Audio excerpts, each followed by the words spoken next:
Morning. I think it's a little after 9 o'clock. We'll go ahead and get started. Can you guys hear us okay? We don't have a microphone. Do we need to shout? Is that okay? You hear me all right? We're good? Thanks, Bryce.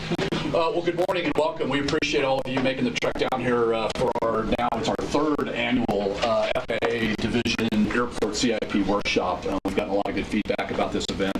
We're glad you guys all came down. So just a couple of housekeeping issues real quick. Exits out the door here, ramp door in the hangar out there, or the door you came in. Restrooms are right behind you here. Most importantly, caffeine and sugar station back in the corner if you haven't found that already.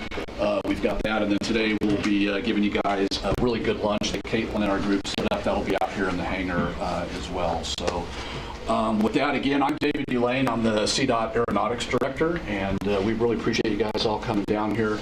What I wanted to do first is maybe get a show of hands of the airport directors that are new to the state or here for the very first time. Awesome. We're going to put you guys on the spot and introduce you around to the rest of your colleagues. We're a really tight-knit group here in Colorado, so I'm going to turn it over to Todd Green to introduce the new airport directors from his part of the state. Thank you, Jay. So, as you know, I'm the... thanks, John. I know, I stood right on the back of the head. So I am the current planner for the region in the northeast portion of the state. I have one new airport manager, and that is Steve Laymeyer, I believe, from Fort Morgan. So he has been at Fort Morgan for about 3 months now. We've had a couple meetings. He is definitely jumping right into it, but please welcome Steve into this group. We are a close-knit group, so I'm excited to have Steve on board.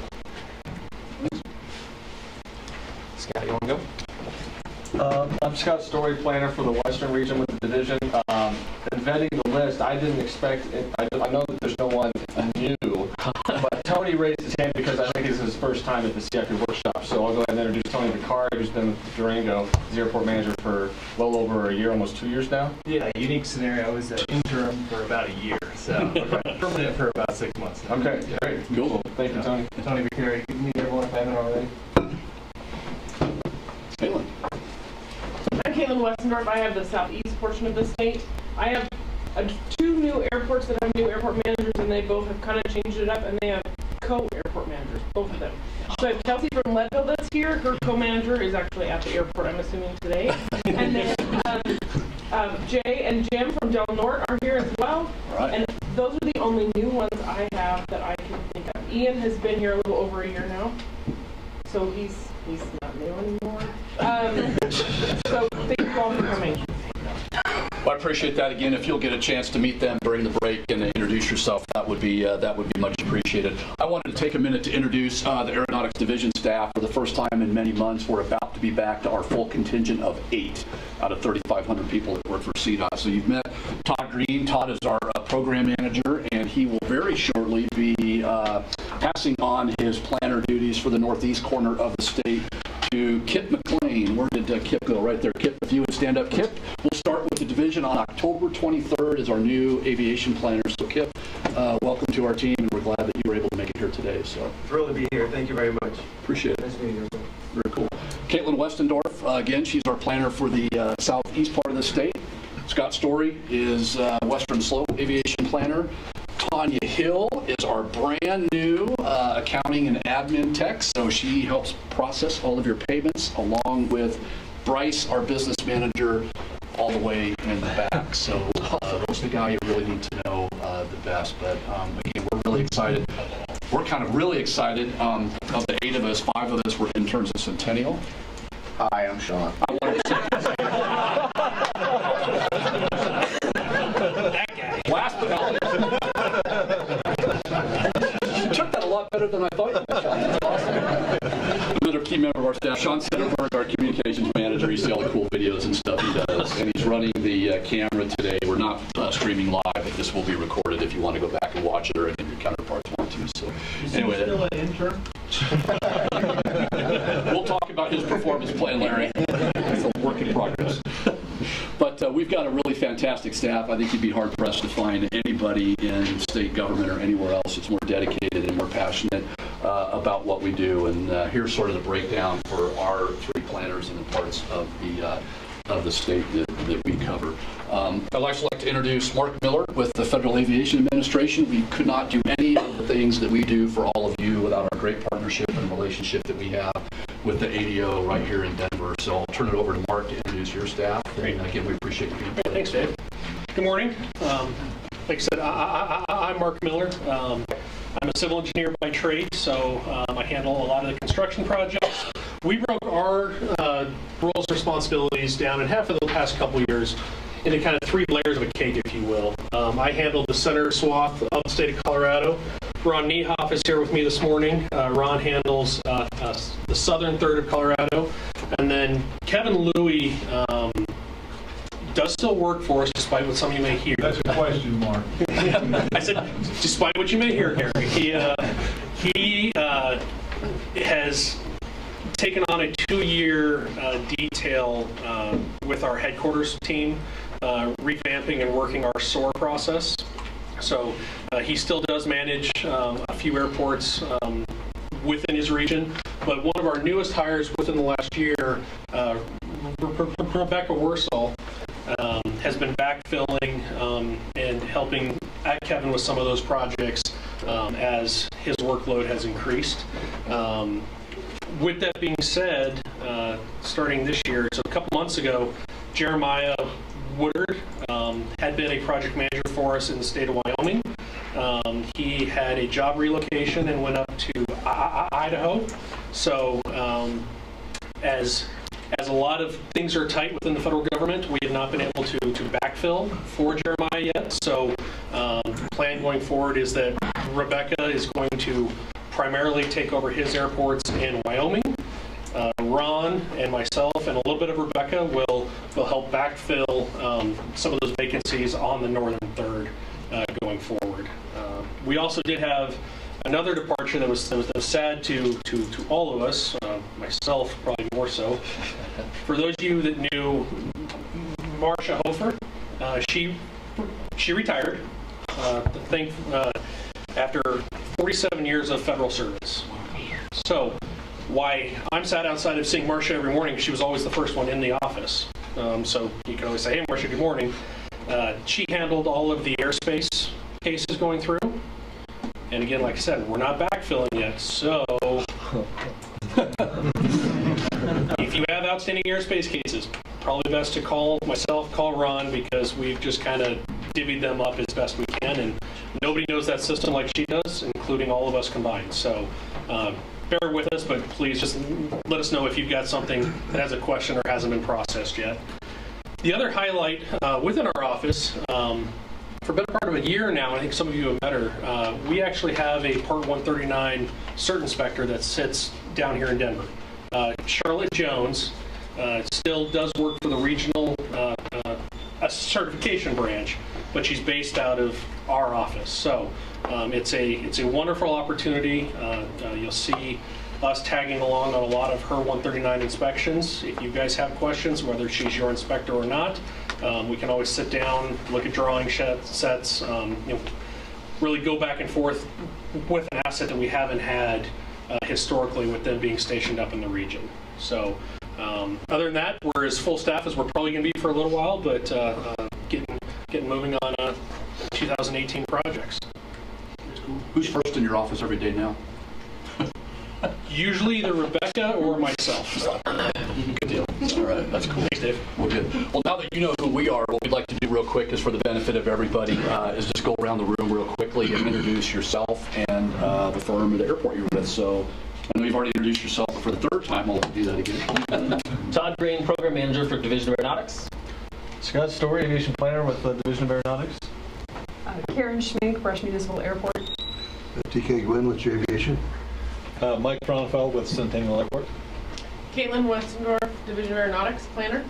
Lori Hinton, Centennial Airport. Matt Gilbreth, Aviation. Kevin Booth, Napa Valley Regional Airport. Tony McCary, Director at the Durango-La County Airport. Tony Hewitt, Coordinator of Aeronautics. Kelly, Secretary. Heather McDonald with King Horn. Kelsey Gadonis with Leadville County Airport. Ken McLean, new aviation planner with Aeronautics. Jared Bass with Digital Engineering. Charlie McDermott, aviation planning manager for Digital Engineering. Zach Papp, Salida Airport.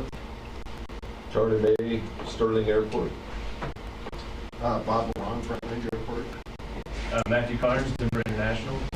Robbie Hoff, FAA. Scott Carey, Meat Nut. Ty Minnick, Grand Junction Airport. Eric Trinkline, Grand Junction Regional Airport. Paul Fiore, Aviation. John Rostas, Armstrong. Ian Turner, Pueblo Airport. Russell Pennington, Erie Municipal Airport. Justin Ritter, Jacobs. Brian Smith, Jacobs. Hannah Kissel, Jacobs. Jesus Wongara, Jacobs. Casey Adamson, Dallas. Brandon Burns, Rocky Mountain Metro. Ryan Hayes, Lead Con. John Weeks, Aviation. Steve Kleinmeyer, Fort Morgan Municipal. Kim Leach, Del Norte Airport. Chase Harrison, Del Norte Airport. Chris Knox, Armstrong. Justin Dietz, Armstrong. Steve Doak, Jacobs. Curious Eric, Greeley-Well County Airport. Tyler Sipes, Greeley-Well County. Steph Kurtz, Aviation. Jason Burzey, Aviation. Junior Scott, City Stevens. Terry Greshke, Live Pavement Technology. Jacob Armstrong. Bill Jackson. Robert Vance, Monte Vista. Sean Keithley, Northern Colorado Region. Larry Mack, Northern Colorado Region. Bryce Shuck, Business Manager for Division Aeronautics. Richard Baker, Fremont County, Kansas City Airport. All right, I think we got everybody. I really appreciate that. Rainier. Oh, I'm sorry. One last row, sorry. Mike Becker, Aviation Planner, Arsenate. Steve Hayden, Arsenate. Cal Glass, Arsenate. Thanks about that. Sorry about that. I didn't want Sean to feel bad. He was the one I forgot. Anyway, we appreciate it. If you did have a chance to sign in when you grabbed a seat, maybe do so at some point during the day, just so we keep track of everybody that was here. So with that, I think what we'd like to do is get on with our agenda.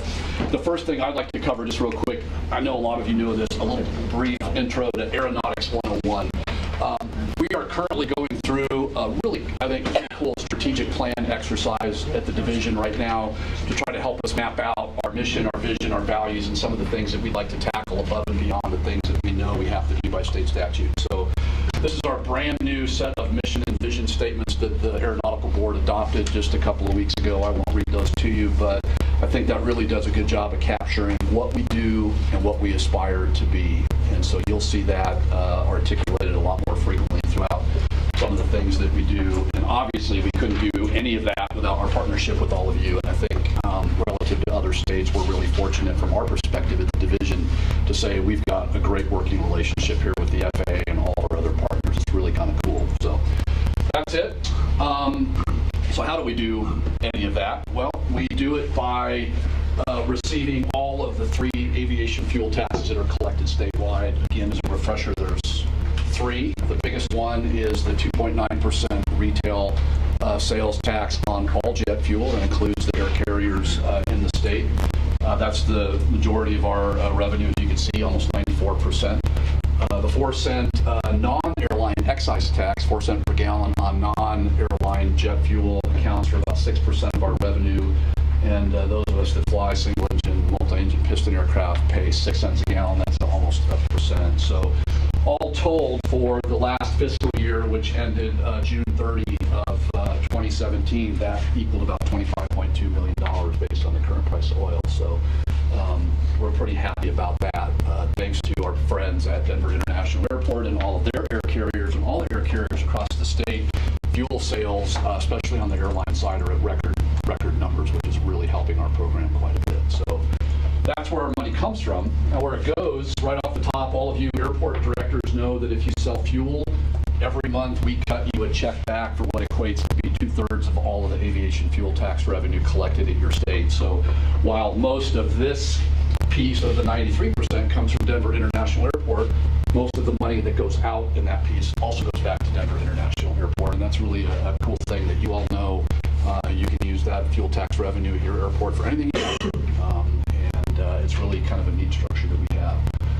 5% is our cap on our admin. That's the things like ground lease we pay to the airport here. If you didn't know, our offices are just right over here on the south side of the parking lot.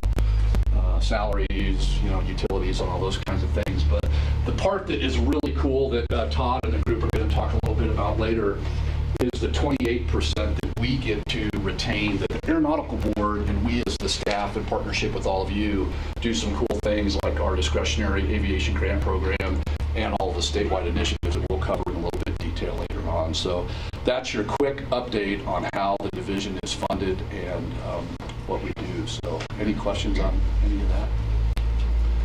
If you ever do have questions or you need a presentation at your local airport or your local county commissioners or city council, let your planner know. We're happy to come out and help tell our story on your behalf and do some of that stuff for your community. So happy to do that. And as we're going through all of our information today, if you have questions, please ask them when they come up. This is a very informal group. We just want to make sure all the information we get out there is heard well. And if you have any questions, please ask them as we go. So the most exciting part is the next part Bryce and I are going to cover, and that's a quick financial update. It's no secret that for the last almost 3 years now, the division has not been in a really great financial situation. You all know that we dialed back our grant program. We dialed back a lot of the things that we used to do with state and local projects because of the financial difficulty that we had run into late in 2014. So if you would grab that next slide, Sean. We are extremely happy because thanks to the measures that we took to reduce our expenses and the fact that fuel sales in the state are up, the division was originally expected to recover to a positive financial balance here in early 2020. We're now going to be recovering to a positive financial balance in the first quarter of next year. So we're really excited about that. That's really cool. Yeah. So as Dave said, we are projecting first quarter of next year to come back above the black. That doesn't mean we've got a bunch of money that we're going to start throwing out the window. It simply means that we're going to be back, be able to fund some stuff. You'll see here as we dig into these, we've got heightened statewide initiatives planned for the next 2 fiscal years. That largely is the system plan that Dave mentioned earlier, as well as the economic impact study, which we're going to be doing again here, and I'm sure you'll hear about today. That's something that's of value to every airport. I know we still get good feedback on that, so that's not a small undertaking by any stretch, but so that's why you're going to see some additional costs allocated there. And then, as I'm sure all of you have picked up, you see the grant program starting to grow. And we'll get into the specifics of that later. The planners will, as they're talking about that, but we are starting to forecast growing that program again. Not to previous levels by any stretch, in order to not have the financial issues happen again, but we are making that plan, and part of that, which we'll roll out as it comes up with a contingency model to make sure that we have the funds on hand to cover all of our commitments that are out there.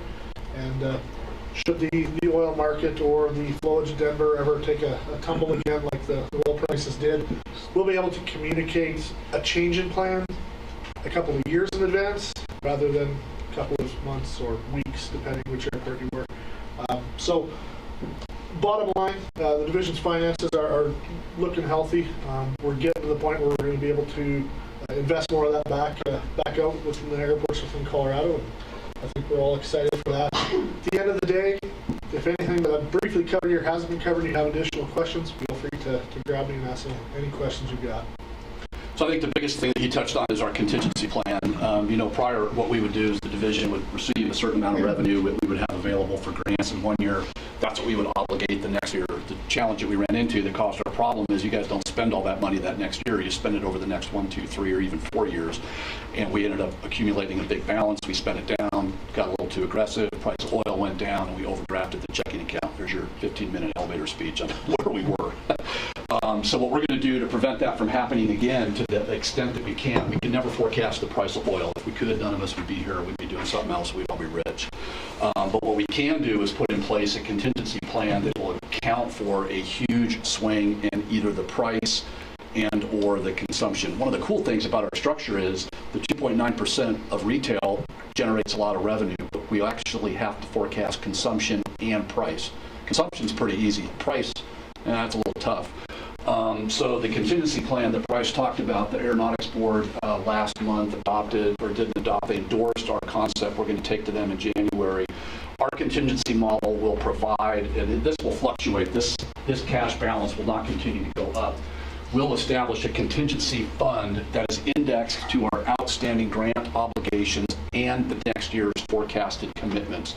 So what that will allow us to do is that even if oil takes a huge tank to just absolutely unforeseen amounts, price amount, for a long time, not just for a week or two, but for a year or more, we will be able to have a contingency fund so that we can still fund the grant program for the current year and what we promised you we would do for the next year. That's what the contingency plan will do. So if we do end up having to draw the grant program back, you'll get more than a week or two notice. And we hope that's a good thing. I see you guys not. So that's kind of our plan with the contingency, and Bryce is doing a great job of developing that. So again, we really appreciate all you all have done to support us as we've drawn back our grant program for the last 3 years.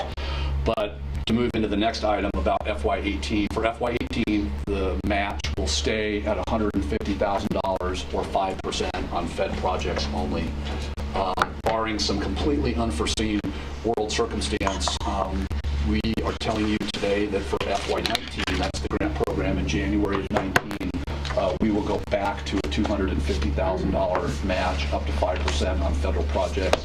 And at that time, we also expect to have some funds available above and beyond that for the state and local projects that we used to do. I don't see Dave Elliott from Meadow Lake, but I think you've heard us talk before.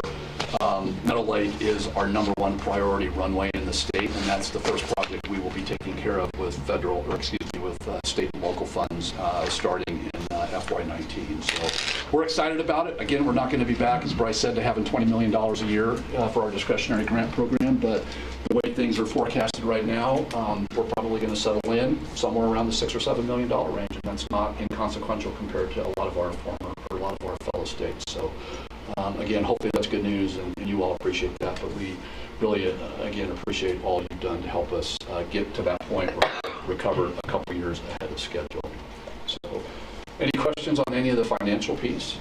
FY is state fiscal year, or? Yeah, I'm sorry, state fiscal year, so state runs July to June, and so when I say FY19, that's the calendar year grant application, so that would be the January 19 grant cycle, or January, March, whenever we do the hearings with the board. It will depend on how we work with our FAA friends on that. So, cool. With that, I'll turn it over to Todd, and you can take on the rest of that. Sounds good. Yeah. And I can't explain how excited we are for that last graph. To see that come almost 3 years ahead of where we were as planners. It's been a rough last 2.5 years as it's been for the airport. So again, thank you guys for everything you've done to help us get that number to actually January or March of 2018 rather than 2020. So it's been a big piece.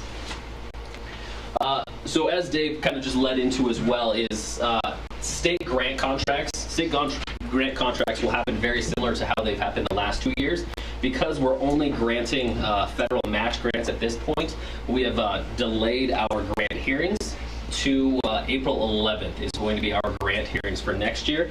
And the reason we have pushed that is we want to, there was no reason to have it early, because we used to have it early for state and local projects, so we could get that executed and then you could really start working on that project.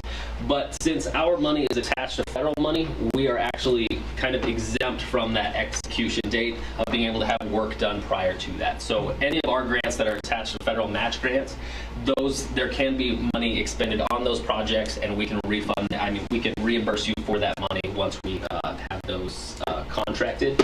And we will be delaying actually contracting those after that April 11th date to when you get your federal grant.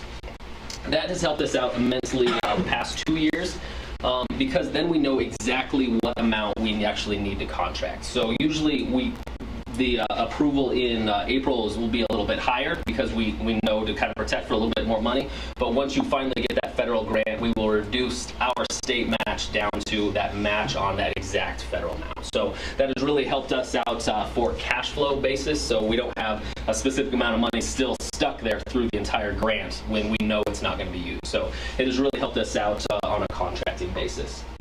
Any questions about contracting and when that'll happen, how fun it is? It's a lot of fun. Okay. Next on the list is the airport profile requirement for FY18 grants. So this upcoming grant cycle, there will be a requirement to go into WIMS and update your airport profile. Hopefully this is not the first time you've heard that. Is this the first time you've heard that for anybody? Is anybody shy and really wants to raise their hand? I'm glad to hear that, because this is something we have been at least trying to make aware for the past year. And so really what it is, we're asking you to go in and fill out about 50 different data points about your airport. And the reason why is this is really going to help us and you, hopefully as an airport, be better at what you do. So as Dave talked about, we have our systems plan and economic impact studies coming up. And so this data will help start collecting that data for those different plans. And we're hoping it'll help throughout time, and we'll actually have better data instead of just having a 5-year, every 5 years have updates to those plans. Maybe we'll be able to see on an interim basis where we are for that year. And so kind of jumping into it, a lot of people haven't done it yet. We are about a third of the way through the airports that we expect grants from this year. So how you go through the process of updating your airport profile. The airport profile lives within the sustainability module, the sustainability toolkit that we built about 1.5 years ago now.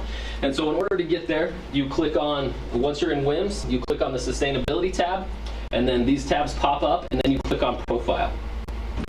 What we expect here, so here is the list of different profiles for this airport. Happens to be Centennial Airport, as they were one of our test cases for the sustainability module. But as you can see, they have a 2014 line, a 2015 line, and a 2016 line. That is really what we expect going forward, is that this will be an annual update. And so you can click into one of those, and we have it set up so that you can clone all the information you did last year, so you are not having to put in an entire amount of data that following year. And so once you actually click onto a profile, we are requiring you to fill out 2 sections. The operational section, as you can see, includes about 25 to 30 different fields. Has to do with based aircraft, enplanements, operations, and we have historical year and forecast year. So please keep in mind, some of this data was input from FAA's site, so that forecasted year actually came out of the FAA database, and that will be updated over time. But what we expect for the historical year, that historical year that you put in there will be the year that you're actually putting data in here for. So as you can see, this one, so historical year was 2015, and so the based aircraft input would be for 2015 as well. So those first 4 columns are all the 2015, and the forecasted year again came from the FAA. So we have developed a checklist to look at before you really jump into this. And so on the table, when you guys came in, there was actually a checklist to go through. It gives you a good list of documents to actually kind of get together before you open this up and you're like, oh my gosh, this is so much stuff. But this actually tells you kind of the documents you need to get together. So once you open this, it's not as much of a slap in the face as you feel like it's going to be. But it lets you be prepared for that. And also on the back of that handout of the checklist is a list of every one of these fields we expect you to fill out as well. So that's really a good guide for you. But again, pretty easy stuff. Runway, how many runways, length of that main runway, width of the main runway. And one very important aspect of this that we are actually working on updating currently is there's little question mark bubbles next to these. You can actually hover your mouse over those and it'll pop up with a good explanation of what we are looking for that field. Because some of them are somewhat confusing. So here's the operational. The operational is pretty straightforward. So the other required section that we're having you fill out is the financial section. This one has a little bit more confusion when it comes to certain items, such as like rentable land in acres and rented land in acres, total square feet of total facilities. So that's where we see that little question box popping up to help you try to figure that out, what to put in there. But please keep in mind, the planners in our office, anybody in our office, we are here to help you do this. If you're going through here and you're like, yep, I opened this up, I looked at that question mark, it doesn't make any sense, call us. We are here to help. We want to help you fill this out because we want to give you guys a grant. As planners, that's what we want to do. We want to give money out. So we won't be able to continue with that grant process until your actual airport profile is filled out. So again, 2 sections, the operational section and the financial section. And then once you fill this out, that first time is going to be a little bit rough, but this at least you'll be able to see, here's the information I need to collect over the next year. So once you're going to fill it out that next year, you're not having to go through a whole bunch of information. You actually kind of know. You have a box that says, okay, here's my airport profile information. And then next time going through should be a lot easier. So airport profile questions. I actually have one. Perfect. And this just came to mind to me because I've had a few discussions with a few airports already, but So a lot of questions I've gotten revolve around when do I need to put my data in? Does it need to be year to date, the prior year? Do you want to cover that? Absolutely. So what we would expect is, so we're not all the way through 2017 yet. So where we would expect that data is kind of it will be all of last year, but it really kind of depends on you guys. Do you guys look at a fiscal year based on your county? How we would see it is it would be a calendar year. So we would be looking for 2016 data for this year's update. And so that historical year, we would hope that would be 2016, and we are late enough in the year, all of that data should be able to be collected for that 2016 year. And then ongoing, then it would be, for next year, it would be 2017 data. Karen?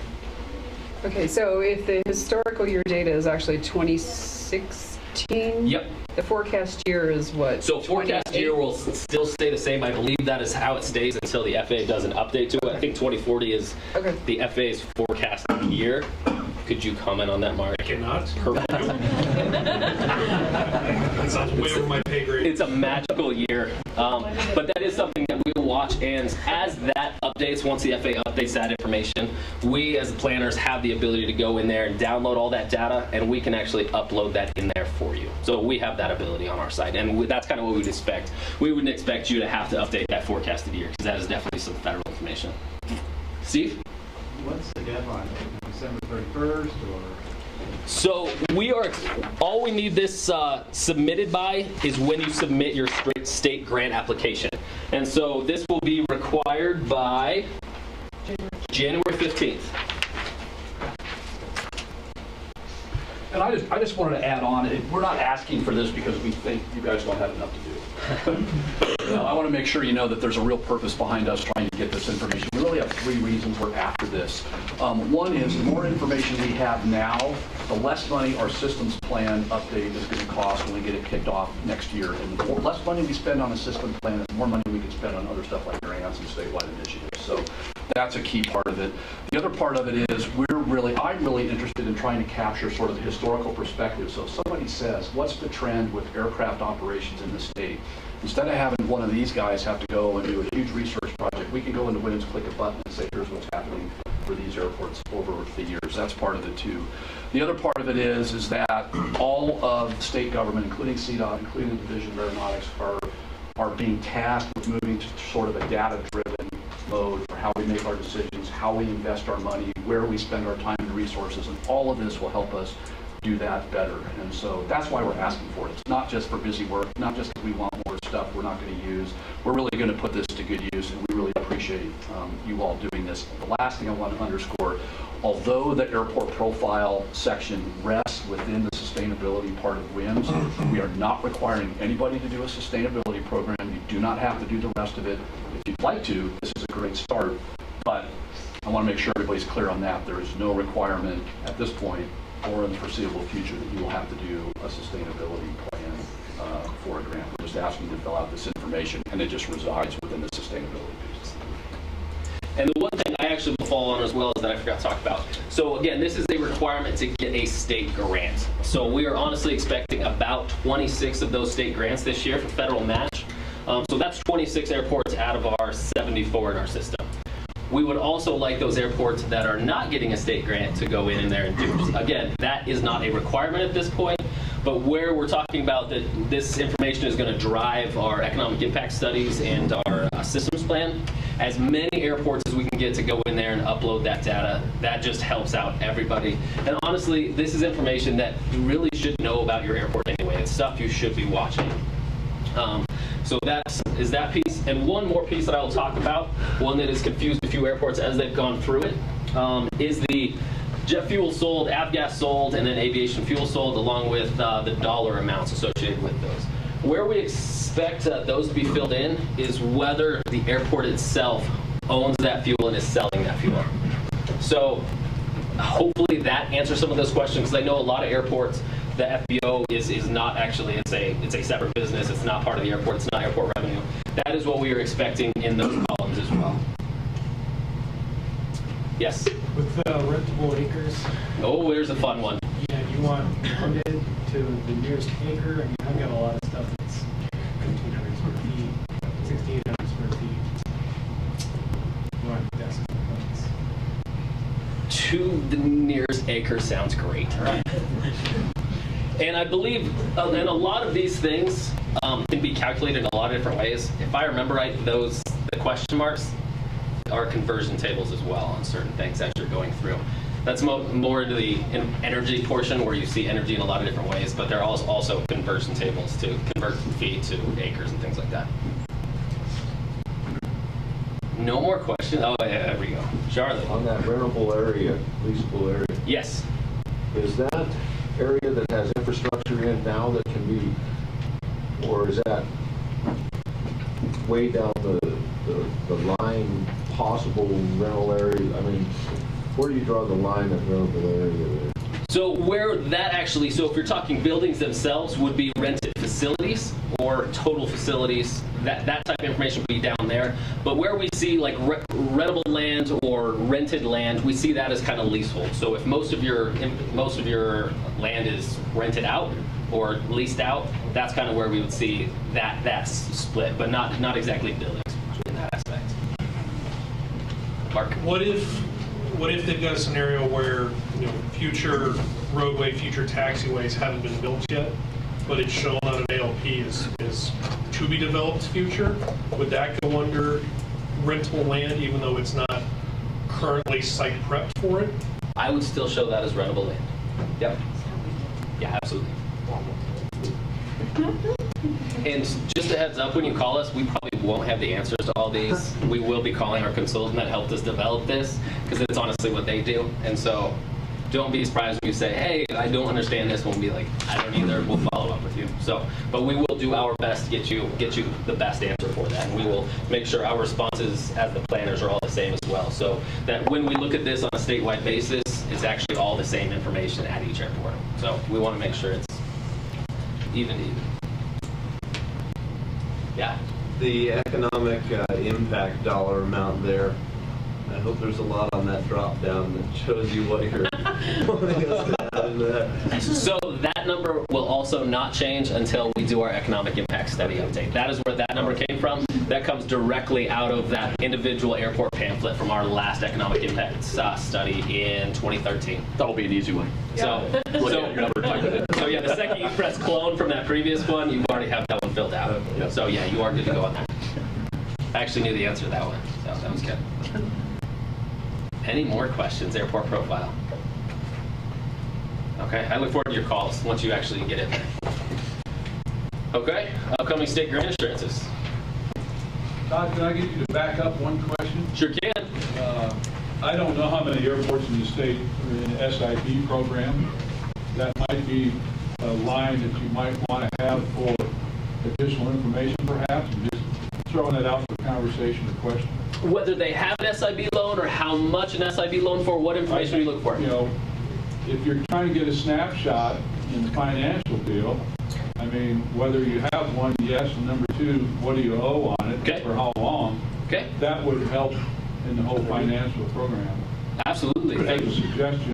No, thank you very much. Airports in the state have those presently, but I think it would be good information to play out with. No, that is great. And the one piece I will add on to this is so both the operational and financial sections, as you can see, a whole bunch of individual fields. At the bottom of each of those sections in WIMS, there is actually a larger text box where you can put in additional things that you would like to track in an individual airport as well. So that's information you put down there until we get it figured out and actually take the time and get it put on here. But there are additional sections at the bottom of both of these that you could fill out with that information, or just, I believe Richard Baker filled out some information on the bottom of his, just some additional fields that he watches on an ongoing basis. So he was able to continue tracking that year over year as well.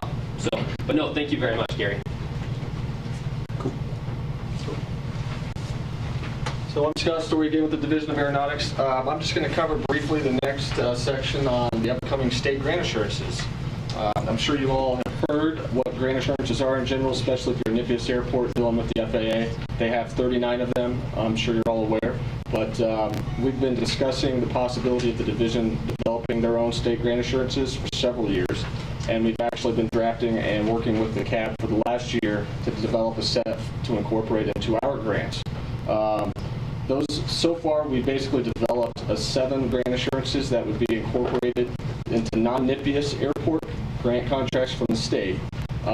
Those have been endorsed by the CAB at our last monthly CAB meeting, and we did circulate those for comment to all the non-NIPIAS airports, to the executive committee of CAOA, and so we've been reaching out to everyone, and everyone seems to understand them quite well. They are by no means an expansion or in addition to any FAA grant assurances. Most of them are some of the common ones that come out of FAA grant assurances. But we do expect to incorporate those into our grant cycle in FY19. And we are also discussing expanding that to incorporate it to all the NIPIAS airports as well. So it'll be attached to any grant contract in the future for state funding. Now, these grant assurances are being developed because we realized that in the past we have no protection for our investment when we grant funds to an airport, and we also didn't ever establish a useful life for our investment into certain types of projects. And so that's really the whole intent of incorporating these. We haven't gotten any negative feedback thus far, but we do look for you all to give us your feedback if you have any comments as we go through the next year and finalize drafting those for incorporation into next year's grant cycle. We did have copies of those up at the front for you to see the current draft, where we're at, but we do encourage you to give us your feedback, let us know any thoughts you have, and just to be aware that those are coming down the road in the next year. Anybody have any questions about that? Hopefully it's not news. We've been talking about it at our meetings for last year, but just wanted to make sure you're all up to speed. Great. Scott, when do you expect us to start implementing those? I think the plan now is to finalize developing a draft that you may have in front of you to incorporate language that it would apply to all grant contracts, all airports, NIPIAS, non-NIPIAS, and we would have those for approval hopefully at the January CAB meeting, and then start implementation into next fall FY19 grant cycle. Great. Well, if there's no questions, I'll hand it over to Caitlin Westendorf, who's going to update you on the state accrual process. We love accruals. How many of you have heard us ask for accruals before? Oh, I'm worried. I was going to say that we've asked all of you for accruals. If you've had an open grant previously, it's a process that is it's easy if you know what we're asking for, but some people make it a lot harder than it needs to be. So we're not asking for anything at this point, but as we approach the end of our fiscal year, which will be mid-May to the beginning of June, we're going to ask for your accruals. We just need work done or work estimated to be done that will be through June 30th. So ask for your stuff and we'll pay you, but if there's stuff that's going to be done that isn't paid for yet, we just need to know the amount of work that will be done and not requested before June 30th. Absolutely. And that's it in a nutshell. So it may seem odd that we're bringing you this up now when we're talking a long ways away. We're trying to prep you for this amazing process. Yes. And it's an annual process. It's not, we're not just asking for it this year. We've asked for it last year and the year before. And it is a tool that CDOT uses for their, CDOT uses it and they need us to do it. So we're asking for your help for us to be compliant with all of CDOT. It's not the planners that want this information, believe me. Yeah. It's the finance Bryce. department. Get government and get your end, you have to have that sort of stuff. So we message that out early and often. I know it's not the easiest thing, or in a lot of cases, what is perceived as the most time efficient thing to do, but it is something that we do have to have for our year-end close at the state. So nice message out. Cooperate, appreciate it. Again, it's not the planners, you should be throwing dirty looks at it. It's probably my way. But it's definitely something that the airports are going to need help from their consultants for, as far as estimating work and stuff to be done. CDOT will not accept anything from the consultants as an estimate either. It has to come from the airports. So consultants, be aware that it's going to be asked of you from your airports, but it has to, you guys have to send it to the airports and they have to send it to us. Or if you send it to us and CC your airport, we'll take that too, because then everybody's in the loop, just so that everybody's aware. So we just wanted to make it as easy as possible so that some of the questions are not being asked for the end of the fiscal year. Any questions on accruals? Okay. One thing we may do this year that's a little bit different than past years is we may develop a template just to give you an idea of the exact information we're requiring. Hoping that'll help you a little bit with the process, because usually when we send out that long drawn out email that says, hey, this is what we need, this is why we need it, we get it in all different formats. So this year we actually may develop a template that we send out along with that email that each of you would fill out. So once that data is submitted to us, we honestly, we don't have to go through and try to make up what you mean. So I've had to do that a few times. But, and also don't ask the question of what we do with it, because we submit it to headquarters and it just goes away after that. So, but we do need your help with that. And the other piece, if we do not receive one from you, we are going to hound you until we get one. Because in the past, we were able to say, yeah, we kind of know what's going on with these projects, and we do one on our own that says, there's this much left on this project, I know the project's done, so here's the accrual. That didn't work this year. They pushed back immensely on those this year. So we will be hounding you to get those accruals. So please help us once we get to that time of the year. We expect that to be sent out about June 1st, that email, and hopefully the template. So any other fantastic accrual questions? Perfect. Next big item on the list is statewide initiatives. So that big piece of, what percent was it, Dave, that goes to statewide grants? I started there. 28%. So here's where a chunk of that goes. So as the Division of Aeronautics, we're actually able to grant ourselves money from the Aviation Fund to do statewide initiatives. And as you can see, we have a list of 11 up here. We spend about $1.1 to $1.2 million on these projects a year. So these are really, they're not granted individual airports, but they have a statewide impact. And so we see a huge benefit to these. And so I'm going to kind of just go over briefly what they are, just to give you an idea. But I will say information about every one of these programs is also on WIMS. There's a statewide programs tab in the portal in WIMS that gives you a nice brief overview of what every one of these programs are. But as a kind of a highlight, first one on the list is airport inspections. So as the planners, we are actually responsible to go out and do pavement inspections and also your 5010 master record inspections. So that is something we do. We do about a third of the state a year. This year, next year, I think where we are in season. Next summer, it'll actually be next spring. We will be doing inspections in the southwest portion of the state. We usually hit about 24 airports a year. And so that's kind of the area we will hit next year in 2 huge trips. But as an update to that, and especially being this meeting, our inspections from last year have been completed and our report is done. So I know a lot of you go onto our website to get all the updated PCI information.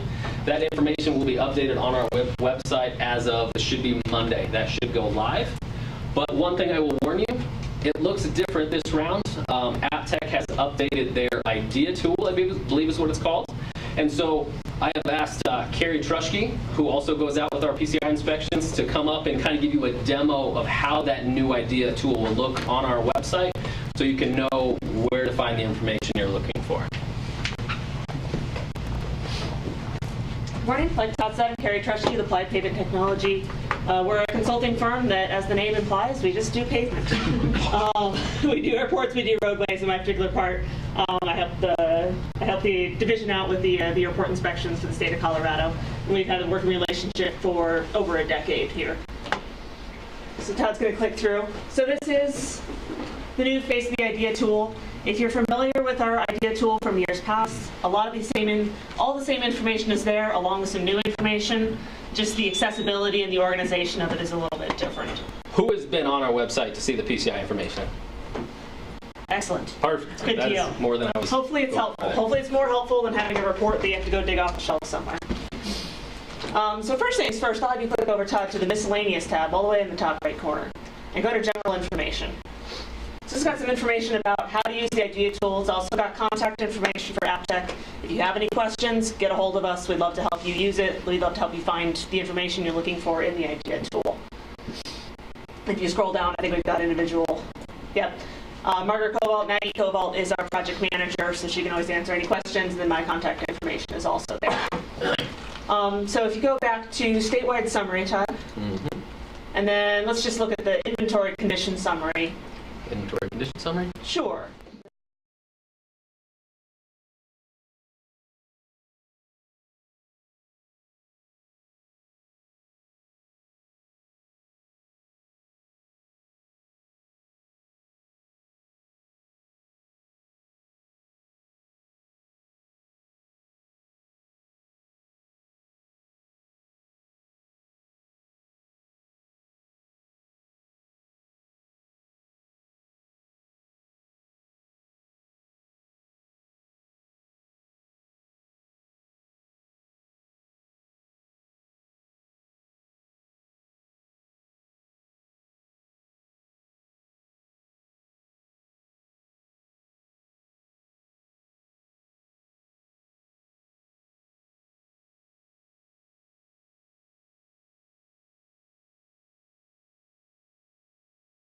or an airport engineer are going to be looking for is individual airport details. So if you click on airport details, does anyone want to pick an airport? Unless we want to look at Animus. Brush. Brush? Great. There we go. Brush is one we did this year. We did the Eastern Plains airports this year. So what you'll see here, what pops up immediately is the latest PCI map. So this is the pavement.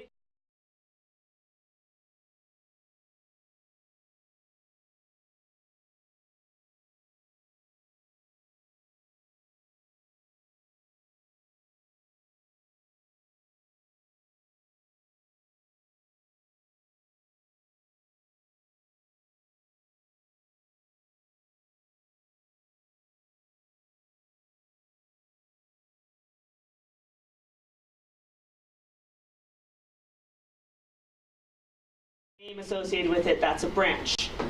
Under branches are sections, and what sections are to a civil engineer is something that has its own unique construction history, its own unique traffic.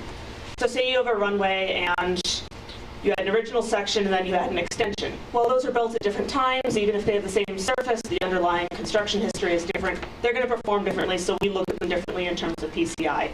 So that's what those three levels are, and there's different information available at each level. So we're viewing it at the section level right now, which means that PCI map is showing us PCI for each section. If you hover over it, it gives you a little more information.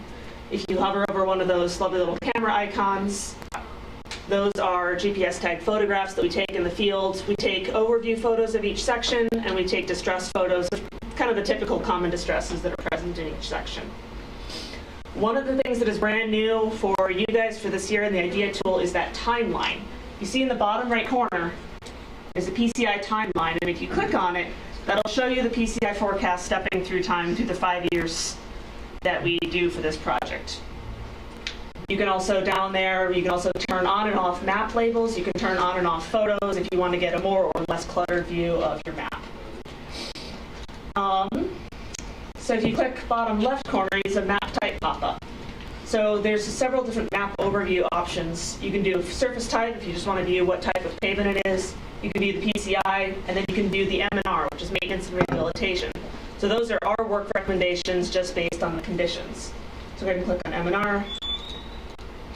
You click out of there, you can see color distinction is a little, you can see one section's red and the other sections are orange. What that means, according to the key down below, is one section's recommended for reconstruction, the other sections are recommended for overlay. Again, this is tied to a timeline. All of that work is triggered in the first year of the analysis, which for this is 2018. So that's a lot of the information on a map view, but what might be more helpful is to view a table for the whole airport so you're not trying to click on individual sections to see what that is. So Todd, if you'll click on the network in the top left corner. Perfect. And then there's tabs of information here. If you click on recommended work, there's a summary of our approach. This is going into, if you want to know how we came up with these, how we approach them as an engineer, there's a great overview of how we approach pavement management recommendations. You can click on work plans, and that should give us a table by section, what the work is for each year, and then an airport-wide total cost per year per work type. So these are based on areas, these are based on unit costs that the division gives us, by the way, so don't use these to go out to bid. These aren't detailed costs, they're intended for long-term planning purposes. And the unit costs are provided in there too. Some of the maintenance policies, if you're wondering what the guts that drive it is. Okay, Carrie, one question for you. So it shows for the Brush Airport, and Karen knows that runway needs some help. Yeah. It shows in the work plan that 2018 is the asphalt overlay for this amount. Yes. But and it doesn't show anywhere else just because it needs that at this point, correct? Mm-hmm. Is that the reason there's no other projects in 19 through 22? Correct. Okay. Yeah, it's assuming you do that work and then you won't need an overlay for the rest of that time period. But if you had a lot more sections and individual samples, that's where you would see a whole bunch of information there because it'll actually break that up by year, saying, hey, here's what you need to do when, that type of information. Yeah, we might have at another airport, you have a pavement that's in pretty good shape, it can still be maintained. We might recommend some crack sealing and a fog seal in the first year, but you may still be seeing an overlay coming up in the 4th or 5th year of the analysis. So yeah, you will have different types of work for different years, and that will all come up in the table here.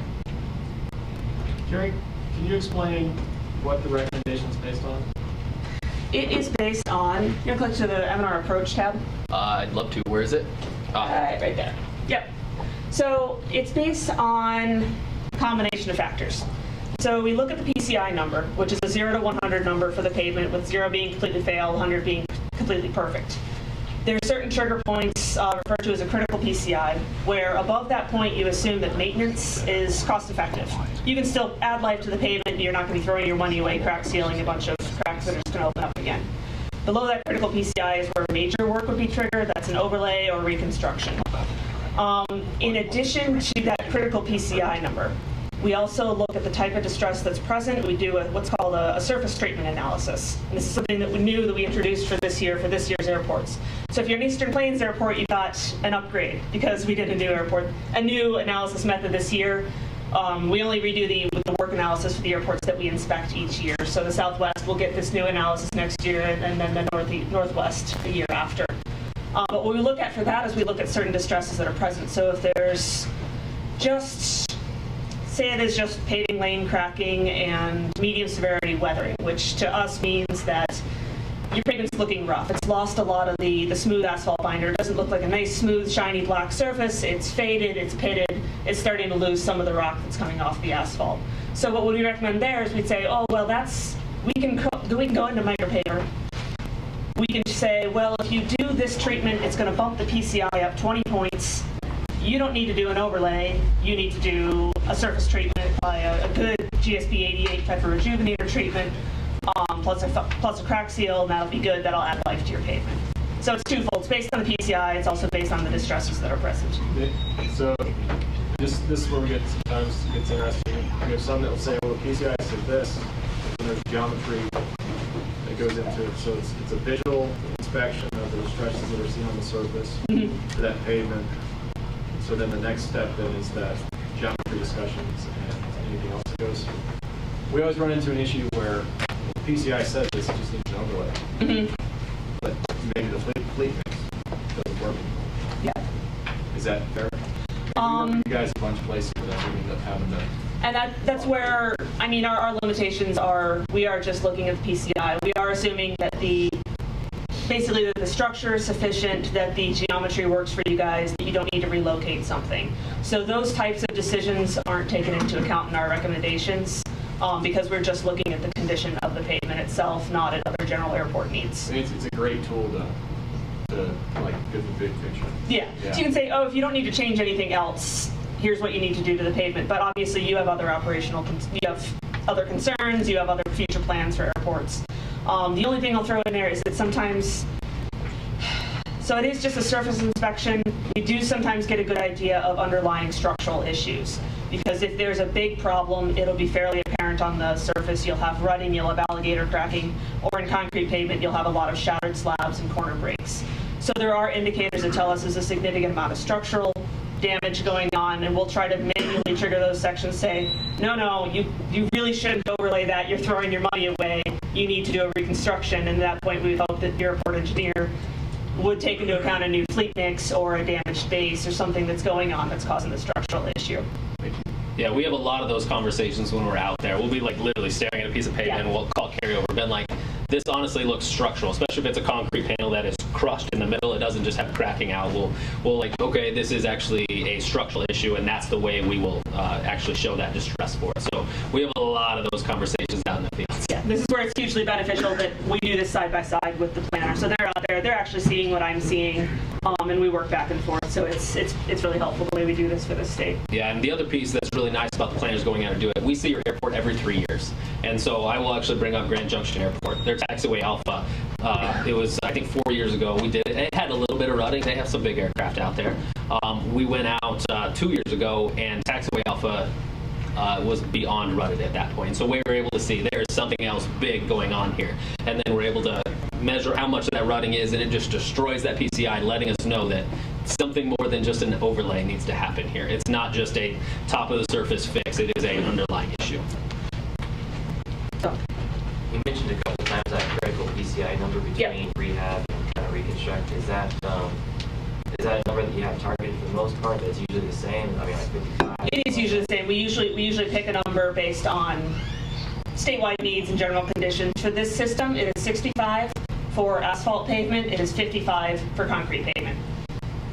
But that does, I mean, that's something that we can control, we can vary, we can look at the cost, but that is what we've used for critical PCI numbers for this state in years past. So you said for asphalt 65, 55 for concrete? Yes. And so the other conversations we have while we're out doing PCI, because after we get done, we get to get in the car and drive at least a half hour to the next airport. And so all four of us that just did that inspection are talking about what we just saw and whether that PCI makes sense for that airport too. So it's not purely just us looking down, writing down numbers. It is us making informed judgments of what's going on there too, and trying to, it gives us a good idea of what that next CIP cycle needs to be for each airport. So it is a very great program, and honestly, not a lot of states have their planners out doing those inspections, but it has worked really well for us. So. Any more questions? All right. Thank you, Carrie. And I think Carrie's going to stick around, so if you have questions afterwards, she can fill you in, give you a little help with your particular situation. One of the things I might, just real quick, one of the things I might do, I mentioned earlier about our use of data. This is one of the key things that we use with the division to decide where we need to prioritize things and where we invest our relatively limited resources in. And so we appreciate you using this tool. Hopefully you find it valuable at your airport. One of the things we're going to look to really do a better job of with the division is be able to go back and say, okay, over this time period, here's the amount of money we invested in, let's say, runway projects. What do we do to the PCI? Did it go up or down? Right now, that's something we can do, but it takes a lot of time. We're going to be looking to leveraging WIMS to help us do that and do some of those reports. So again, this is probably the key metric that we use as a division on how our system is performing. With that, I'll talk real briefly about airport directories and aero charts. How many pilots in the room? You guys all use our charts and directories. We have heard loud and clear from our pilot community. They think that's the most valuable thing that we produce that benefits them other than a decent runway. Sometimes they forget we help with. Last year, Sean came up with a great idea. We now are doing the airport directory every year. It involves a little more work for him, but it does not cost us any more money because we just print half as many and update it more frequently. So the airport directory is now updated every year. The aeronautical chart still continues to be updated every couple of years, and that data doesn't change quite as often. But we're one of the few states that continues to do that. It's not a huge amount of money overall, but again, our pilots have told us loud and clear that they think it's a cool thing that we do. If you got questions, we're a little behind schedule, so we'll cover that later. Say again. Just really quick, you're going to get an email to me from me about the update of the airport directory. Please send that back to me because that's the way I get your updated information. So that's really important. Please don't let that go to the wayside. When do you expect that to come out, Sean? I'll probably be in touch with you guys in the next month or so. Awesome. So, yeah. Thank you. And so I'm going to go over the rest of these really quick. Airport Sustainability Program, hopefully this is not the first time you've heard about this. It's something we rolled out about a year and a half ago now. We've had 4 airports go through the entire process of developing an individualized airport sustainability program. But again, this is something we're trying to push. I think it's great for us, and it's also really great for you as an airport because it really helps you understand how to be sustainable as an airport, but not just environmentally, but also socially, financially, and the other one. It's been a lost in there. Natural resources. And natural resources. Thank you, Dave. So great program. Again, right there in WIMS. Crackfill reimbursements. Airports are eligible to receive up to $10,000 from the state. We can pay 90% up to that $10,000 for crackfill material for you to use at your airport. We have 12 crackfill machines that the state owns. They are spread mostly all over the state. We have a few gaps that we're hoping to fill here soon. But that is a very important one for us. The more you help us do pavement maintenance, the longer your runway is going to last. So that one's really big on a funding aspect. Mountain AWOS program. This one doesn't really affect any of your airports individually, but really the pilots that travel through our state. The state owns 12, currently soon to be 13 mountain AWOS units that really help pilots traverse the mountains safely. Internship program, many of you know about that. We can participate with the airport 50% up to $16 per hour for an intern at your airport. We just require a formal syllabus, and what this really is we don't see this as really you need extra staff so you hire an intern. We want to see you hire an intern to really develop them into a professional manager at some point. And so I'm happy to say I believe 5 or 6 of us at the Aeronautics Division have gone through the Internship Program funded by this division. So very important program. Surplus Equipment Program, another one of our very successful programs. We just did the last sale in August. Had 13 airports show up, and I think we sold 15 pieces of equipment totaling almost $270,000 worth of equipment. We expected that sale to actually be a little larger with the amount of equipment, but DIA's equipment actually didn't get replaced as quick as they thought, so there's actually going to be a second surplus sale this year. It's expected to be sometime in February. Caitlin will be reaching out to all of you and letting you know when that equipment comes available and what that equipment is. We are also trying to expand, Caitlin is trying to expand that program to other airports as well. So if you have airport equipment that is literally just sitting there, or you're putting it out to public auction, see if there's a way we can actually make that equipment available to other airports as well, similar to how we do DIA. And actually, we just did one with Hayden this year as well.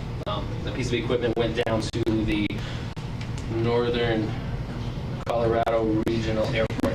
That's what it's called now. But very, very great program. USDA, we contract with USDA about $150,000 a year to provide wildlife mitigation services at airports. So if you have wildlife issues at your airports, please go on to the statewide program tab and get a hold of Emily Blizzard, is our new contact for USDA. She has done great work. Aviation, actually that one goes to Dave. Any question about those before I pass it to Dave for the last 3?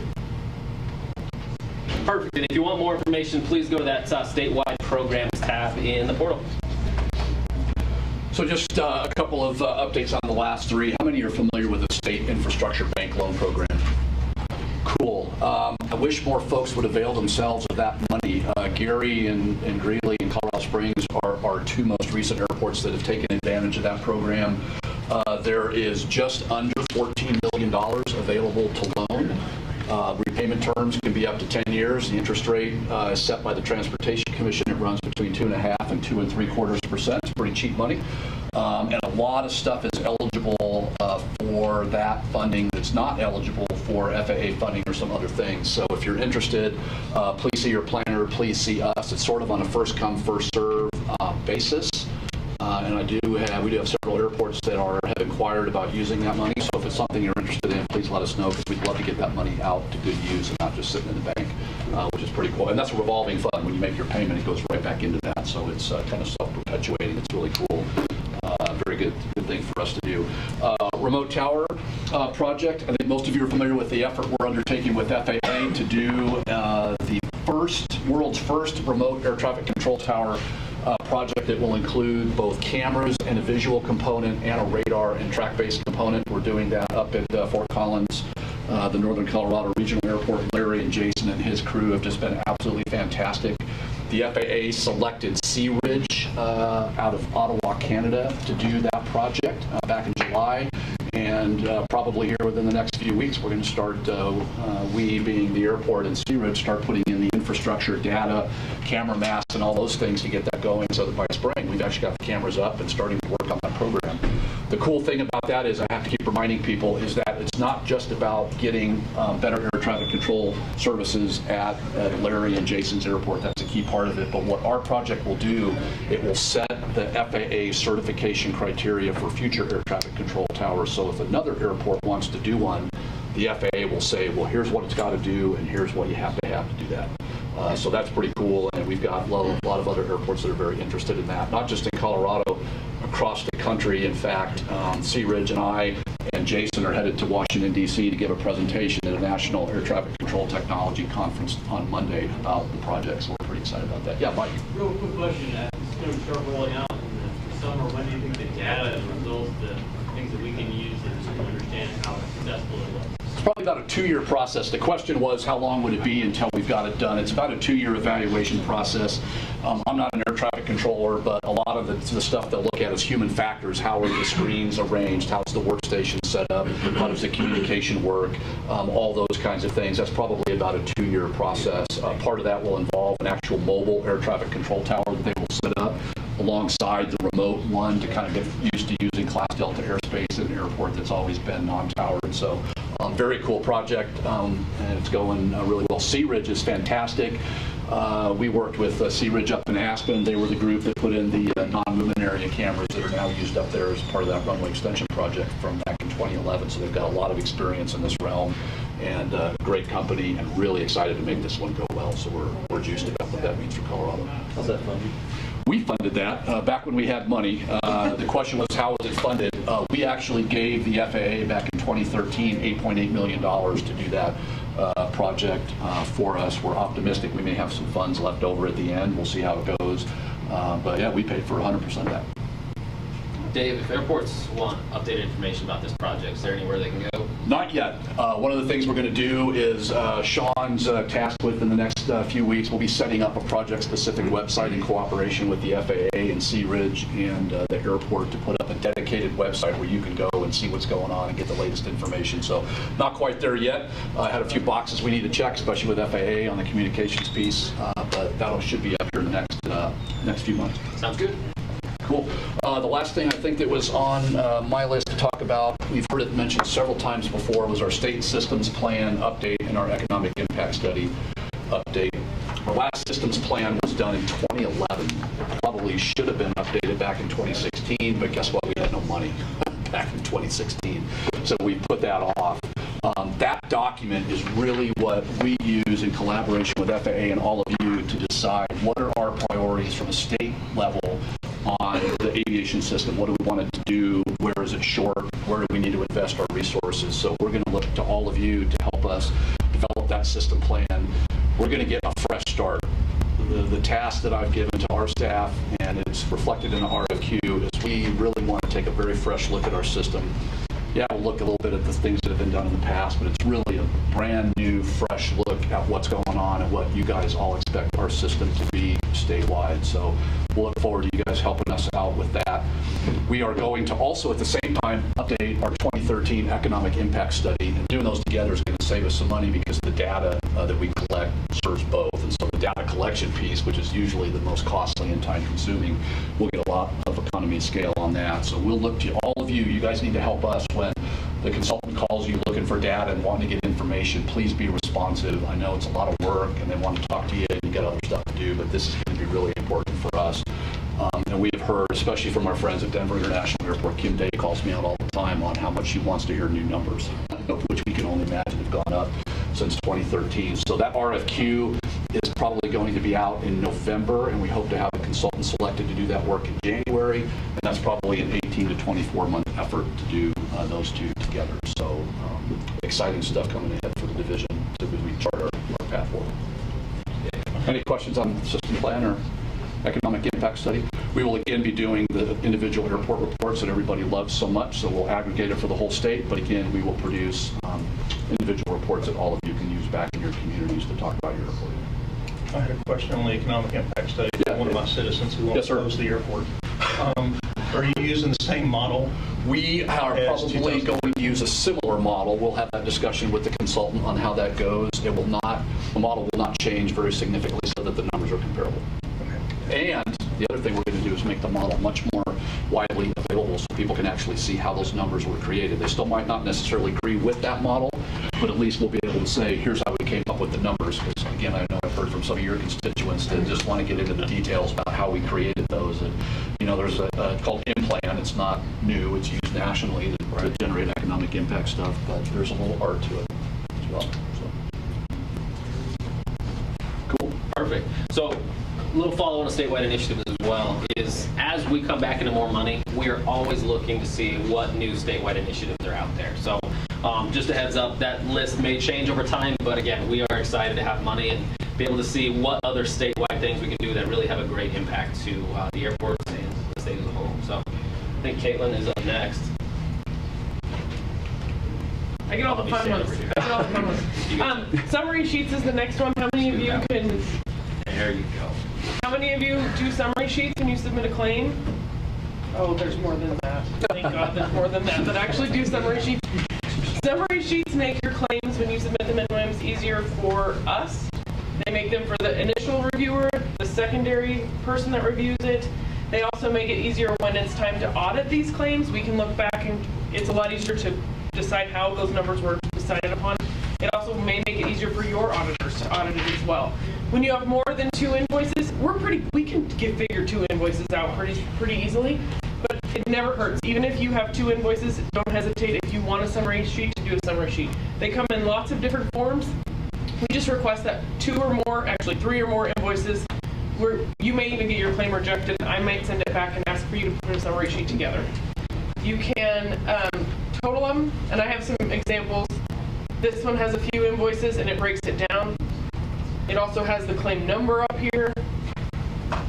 There's other ones. This is part of the stuff that's submitted federally that breaks it down more, which none of you can see. I can't even see it from here. There's a lot on there. Here's another one that has different elements in it, and it has all the different claims. So it starts with 1 and goes through 6. Some people will submit with every claim. Some people will fill one out and then just add to the bottom of it. This helps with no duplication of invoices. So you know that you paid this invoice up here and you're not going to pay it down here again. There's lots of different, that's 2 different elements. And I can follow up on this one as well, mostly because I made this one. But you see the different color? We have sometimes where we have it's part of a state grant, it's part of a federal grant, it's actually split between 2 state grants. So we have some invoices that are actually split between all of those different grants. And so the only way I was able to differentiate of where that money all went was color coding. So please try to make it easy for us to do our review. And the first 2 she showed were specific summary sheets for that specific drawdown. And then that one no one could read, what that is that's actually a summary of all the drawdowns that have been submitted as well. So we get individual, and then we can see what all has been submitted for this grant as well. So just some different examples. They really help us go through the process. And even if there's 1 or 2 invoices, sometimes those are hard to ascertain because there could be 50 pages in those in the backup of that. Yes, there's 1 invoice, but that 1 invoice includes a whole bunch of backup material. There's a whole bunch of numbers on it. We're not quite sure where that number comes from. So summary sheets are super important to us. And these also will let you put notes in. Like some of these were split between drawdowns because one was for match and one was for overmatch, but it's all from the same invoice. So this just allows your review on our side to be faster so we can pay you faster. So the more information you give us, the less we're going to ask questions, hopefully, and the quicker we can get everybody paid. And then in order to get us close to back on schedule, does anybody else have any questions on that one? Okay. Airport sales tax. We have another portion in WIMS on the portal side for all of you that has your sales tax history available. It is up at the top, just right here. That's where we have our statewide programs. You're going to find your profile, sales taxes in there, as well as all the rest of the stuff we're going to talk about today. Bryce, do you want to give a quick? Just quickly, with the sales tax part, if you have any questions as far as what anything means, I'm happy to explain it to you. They break it down by the gallons, the fee they take, and then the amount collected, and then just how much your refund is. It's all pretty self-explanatory. Again, if you have any questions with that today, any day, feel free to give me a call. I'm happy to walk through that with you. And that is broken up by month as well. So it's just a whole bunch of like accordion style tabs where you can say, oh, what did we have for July of last year? You actually go to the July of 16 tab, open that up, and it brings up all this information for you to see. So, and that's only on sales tax. This does not include the excise tax, only on sales tax. Any questions? The last one is approved WIMS portal users. You're going to be hearing from your planners to confirm who you think, not who you think, who should have access to WIMS. Different cities and counties and airports have different policies for submittals. In Pueblo, it's submitted at the airport, but the accounting department actually has to submit the claim to us. So they have a few different people that are in WIMS. Some people, the airport manager does all of it. A few other places, it's some of it's the county, some of it's the airport. It just depends. They cannot be consultants that have logins. I apologize, but that's just the way it is. It has to be airport personnel or county or sponsor personnel, but we'll be getting in touch with you guys so you can confirm who should and should not have access. Sometimes there's turnover that we're not aware of, and we want to make sure that everything is appropriate as far as WIMS access. Any questions on that? Any other questions about the first half of the morning for the division side? Okay, do you have anything? No, I'm good. All right, I think we're going to break, and then we'll be back in here at 10:30. We'll start with the FAA's portion, and then we'll be ready for lunch at noon. Thank you all for being here, by the way. We have 25 later. You guys got the update from the state side, and so now we're going to throw it over to the FAA to kind of give you their update as well. So, Mark and Ron. All right, guys, thank you.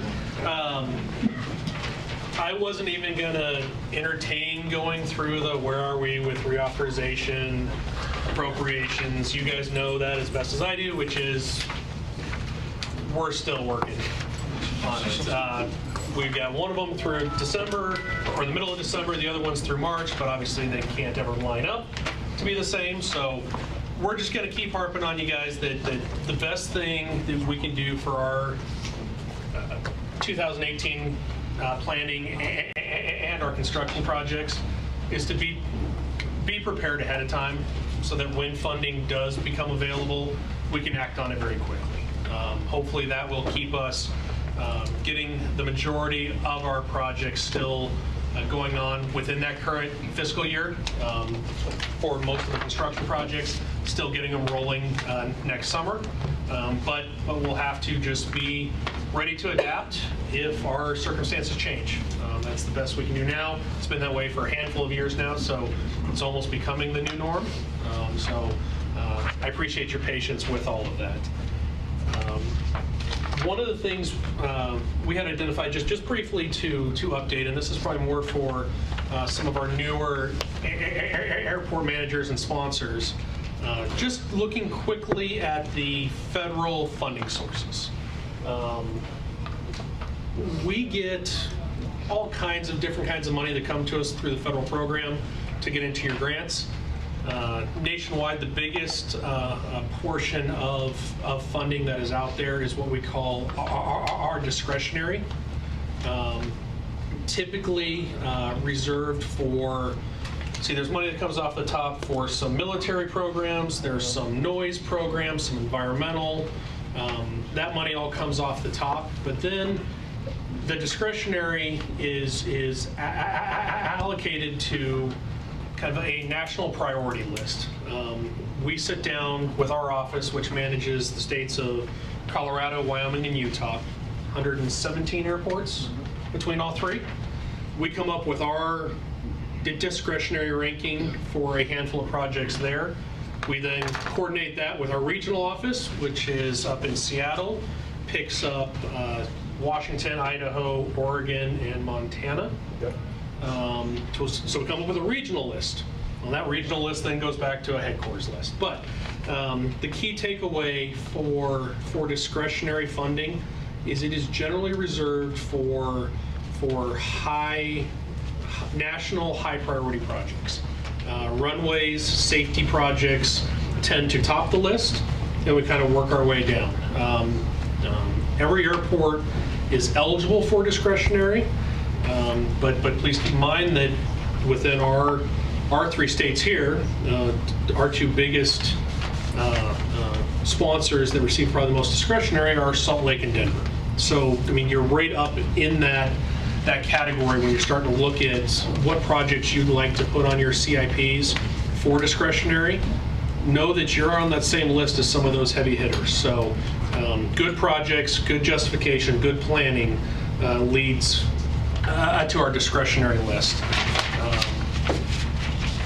Little bit of a misconception. I think we've been trying to get out there and share is that if you've got a discretionary project, you've got a runway project in 2018, 2019, whatever year you want to pick that's coming up for your runway, and you've got $4 million discretionary, and you start looking at the design and you come out and say, you know what, we think we can actually get this project done for $3 million now. That extra $1 million difference isn't just kind of free money to up your scope of work. It's been money that's been assigned based on the priority of that first project being the runway. So while we do appreciate lower costs coming in, seeing some cost savings as we get through our construction, what that helps us do though is then fund the $3 million runway and use that extra $1 million further down our discretionary list. We have anywhere regionally, I think we're in the 60s or 70s of total projects that we have outlined for a single year for discretionary. So the more money that we can save up front, the further down our list that we can get. The other big thing to keep in mind with discretionary money is as we're nationally competing for these funds, if you can set up your CIPs and have a plan to where when you receive discretionary funding, you're also assigning your entitlements or your non-primary funds in support of that project. It helps us tell the story that this is a high-value project. The sponsor is requesting discretionary, we support it, but the sponsor is also recognizing that this is very important, so we're putting all of our resources that we can as supporting justification to this project. Nationally, we've seen a couple airports that'll come with, we want, $5 million for this project, but we're going to spend all of our entitlements over here on a taxiway.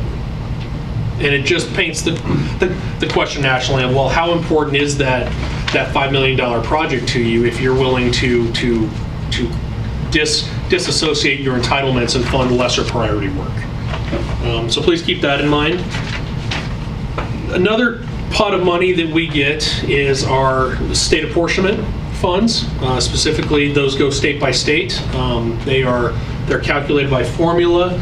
Linda, are we 5.5? Somewhere in that range per year. Those funds are available to be used by non-commercial service airports. Correct? Is that the best way to say that?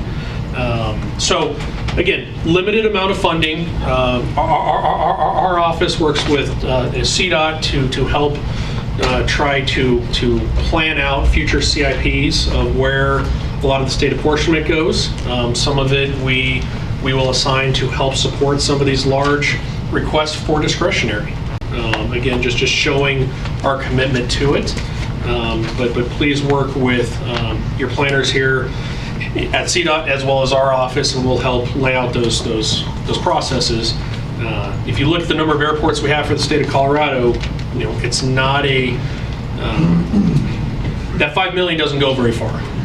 Let's put it that way. So we have a similar, hierarchy, if you will, of trying to look at, again, safety projects, runway projects, kind of working from the runway out is where we currently have identified some needs within the state. The last one, and the one we kind of use on a yearly basis, is your entitlements. Could be primary entitlements if you've got over 10,000 enplane passengers. You get at least the bottom threshold of $1 million a year. It can exceed that depending on how many people come and go through your airport. So those are all your commercial service airports. Most of the non-primary airports will receive $150,000 a year. Again, there's numerous projects that are eligible. Typically, those are your entitlements. Bring us what you think are your highest priorities. We will help evaluate and weigh in on. You may want a snow removal building, but notice that your taxiway, based on your PCI data, shows that you're going to lose that taxiway from a rehabilitation to reconstruction in 3 years. If we don't kind of shift your CIP around, your snow removal building is not going to have pavement to work on at that point. So it is your entitlements. We ask that when you're in WIMS and are looking at creating your CIPs, the first 2 years we try to consider locked, so fiscal year 18 and 19. We can make changes as needed, but we're trying to encourage some consistency that when it's time to get with your consultants, lay out your plan set, when are we going to go out to bid, that we're not changing projects at the 11th hour going forward. CDOT helps us manage a transfer program for entitlements. If you're not aware of it, please get with one of us. We're more happy to kind of show you historically what we've done. But the premise was, with $150,000, it only gets you so far every year. A lot of our maintenance projects far exceed that. So we've been able to identify transfer partners, if you will, that over a 3 or 4 year window, you get with 3 other airports, they'll transfer their $150,000 to the 4th airport to use $600,000 that year, and then next year they get repaid. So you really can create 4 $600,000 projects instead of a bunch of 150s that honestly just aren't as cost effective with the limited resources we have. So that's our outlay for funding. We will know when unfortunately, when funds do become available, but when they do, we like to be ready to go and have those bids open early. Under the construction management, there's just a couple items that we wanted to point out. And this is in your contracts, as you go through your contracts, is that we are looking for your field construction management, your field time out in the field, as a cost plus a fixed fee type of payment. Your design, your bidding phases, your pre and post construction, we're okay with lump sums on that, but your construction management in the field should be a cost plus a fixed fee. And the fixed fee by the advisory circular and the FAA policy is not a percentage of cost. The fixed fee has to be a negotiated amount. So as you're putting together your engineering contract, just remember that the fixed fee is not a percentage.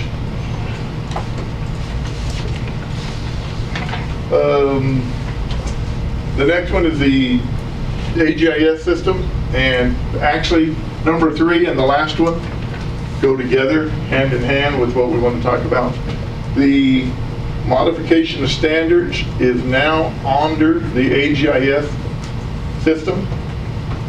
So the new FAA order 5301G is 1F is out. And so it's available, and you have to follow it for mod to standards. And you'll have to set up, the airport will have to set up a mod project, and then the consultant can input the mods to standards into the AGIS. It'll go through, first of all, the ADO for either review, approval, or reject. If we approve it, it goes on up to region and then on up to headquarters as is needed according to who gets the approval. If we reject them for any reason, they always go back down one level, and you may have to add more information to it. You may have to completely redo it, whatever, however. But we'll work with you on all of that and explain it to you. So as you start setting that up, we would like you to at least get with us as to what your mods to standards are going to be before you submit them through there. So the other thing to keep in mind is that each mod to standard is a separate project. So we've been seeing a huge number of mod to standards coming through, and some of them may be simply changing the word sponsor to the city of. Those are no longer acceptable as mods to standards. Anything that we change in the general provisions has to be supported by a statute or your local laws or regulations that require it to be changed. So just because you want to change it from the owner or the sponsor to the city of, we can't accept that as a mod anymore. Now, if it absolutely has to be changed, then we'll look at that as clarifications, and that'll be separate from submitting a mod to standards. Your mod to standards should really be limited to design mods and some construction mods. Design mods have a 5-year life on them. So every 5 years, if you have a design mod, it will have to be resubmitted and reviewed and approved. Construction mods are for the life of the construction project. So when the project is done and it's closed out, that modification is in effect no longer valid. You cannot use a mod to standard from last year for this year's project. And so I know it might sound scary with the 5-year limitation for the mods. We've processed a couple of them where we're doing an overlay or a mill and fill, whatever we're doing, crack seal, but we're on a runway project and we're looking and we're going through the MODA standards, and longitudinal grade exceeds what the standard is. We've been still going through the modification process, applying for another mod, and just as part of that project, you know that it's a $1 million mill and fill project. You're not spending the $40 million you need to take out an entire hill and regrade the runway. So you're matching back in place. We still need to do the mod to standard. It'll be 5 years. What that is really for us committing to is, in 5 years, we're going to look at it again. We've identified that to fix it, it's $40 million. If that money falls from the sky, we can look at addressing it as part of a future project. But for now, it is still a valid mod in place. They will not let us grant the ones in perpetuity. Who's responsible for monitoring the sunset of those mods? I mean, do you guys get an alert? Do the airports get an alert? Who's responsible for saying, oh, my 5 years is up, we need to look at this? The whole purpose of setting it up through AGIS is that there will be a database maintained by headquarters, and I believe it will come down through headquarters that this mod is expiring. Okay. That's the intent, because the way we have them on file now is they're paper in a binder. So there are some advantages to doing it this way. Has anybody partaken in the webinars for the new mod to standards tool? Okay. I think you guys got the final version. You should have heard a couple of the ones we had to sit in on the first go around. The mod to standard is in effect as of now. There is a 6-month grace period. So if you absolutely are having problems getting it submitted through electronically, we can still accept paper copies.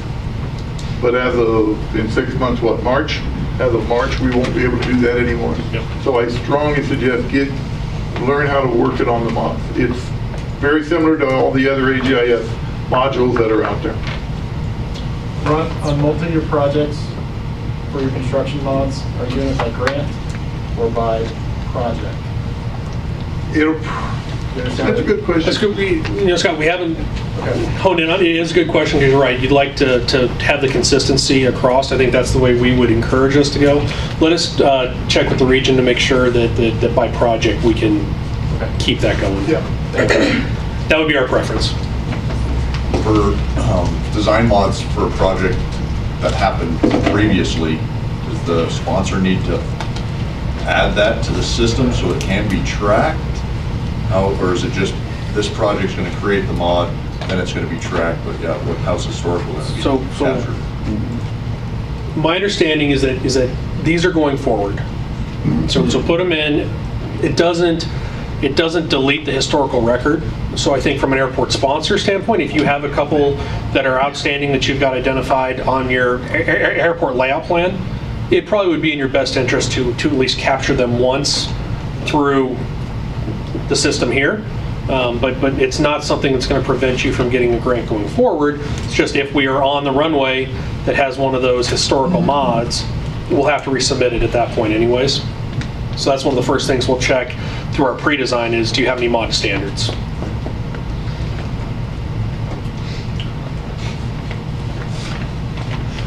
DBEs. I'm sure everybody's excited about the DBE.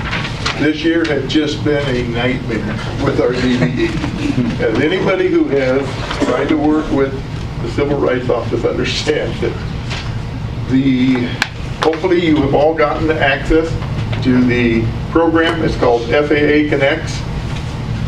You can all look in there and see what the status of your DBE plan and your DBE goals are. What I've seen on them is there are very few goals, 18 to 20 goals that have been approved. So go back in this year, double check what's been approved for your airport, and get a hold of Sonia and find out what's going on and where she's at.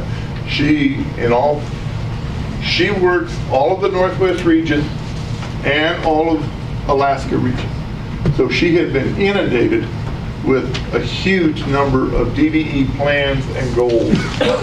So she is doing them one by one. But if we've got an early project that we're looking at getting out on the streets early, you got to have your goals approved and in those projects. So I urge you to just keep on it and keep checking to see where she's at with it. And if we need to, we don't have too much more influence with her than you guys do. We can call her, but we get about the same sort of information back from her that you guys see. So the biggest thing is that when we go through looking at your construction documents, we will be looking to see that you've got the goals in there, and we'll verify that they are what's been approved.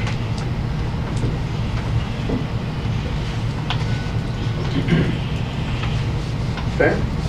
So I think we're up to PCN. I know this has been out for a couple years now.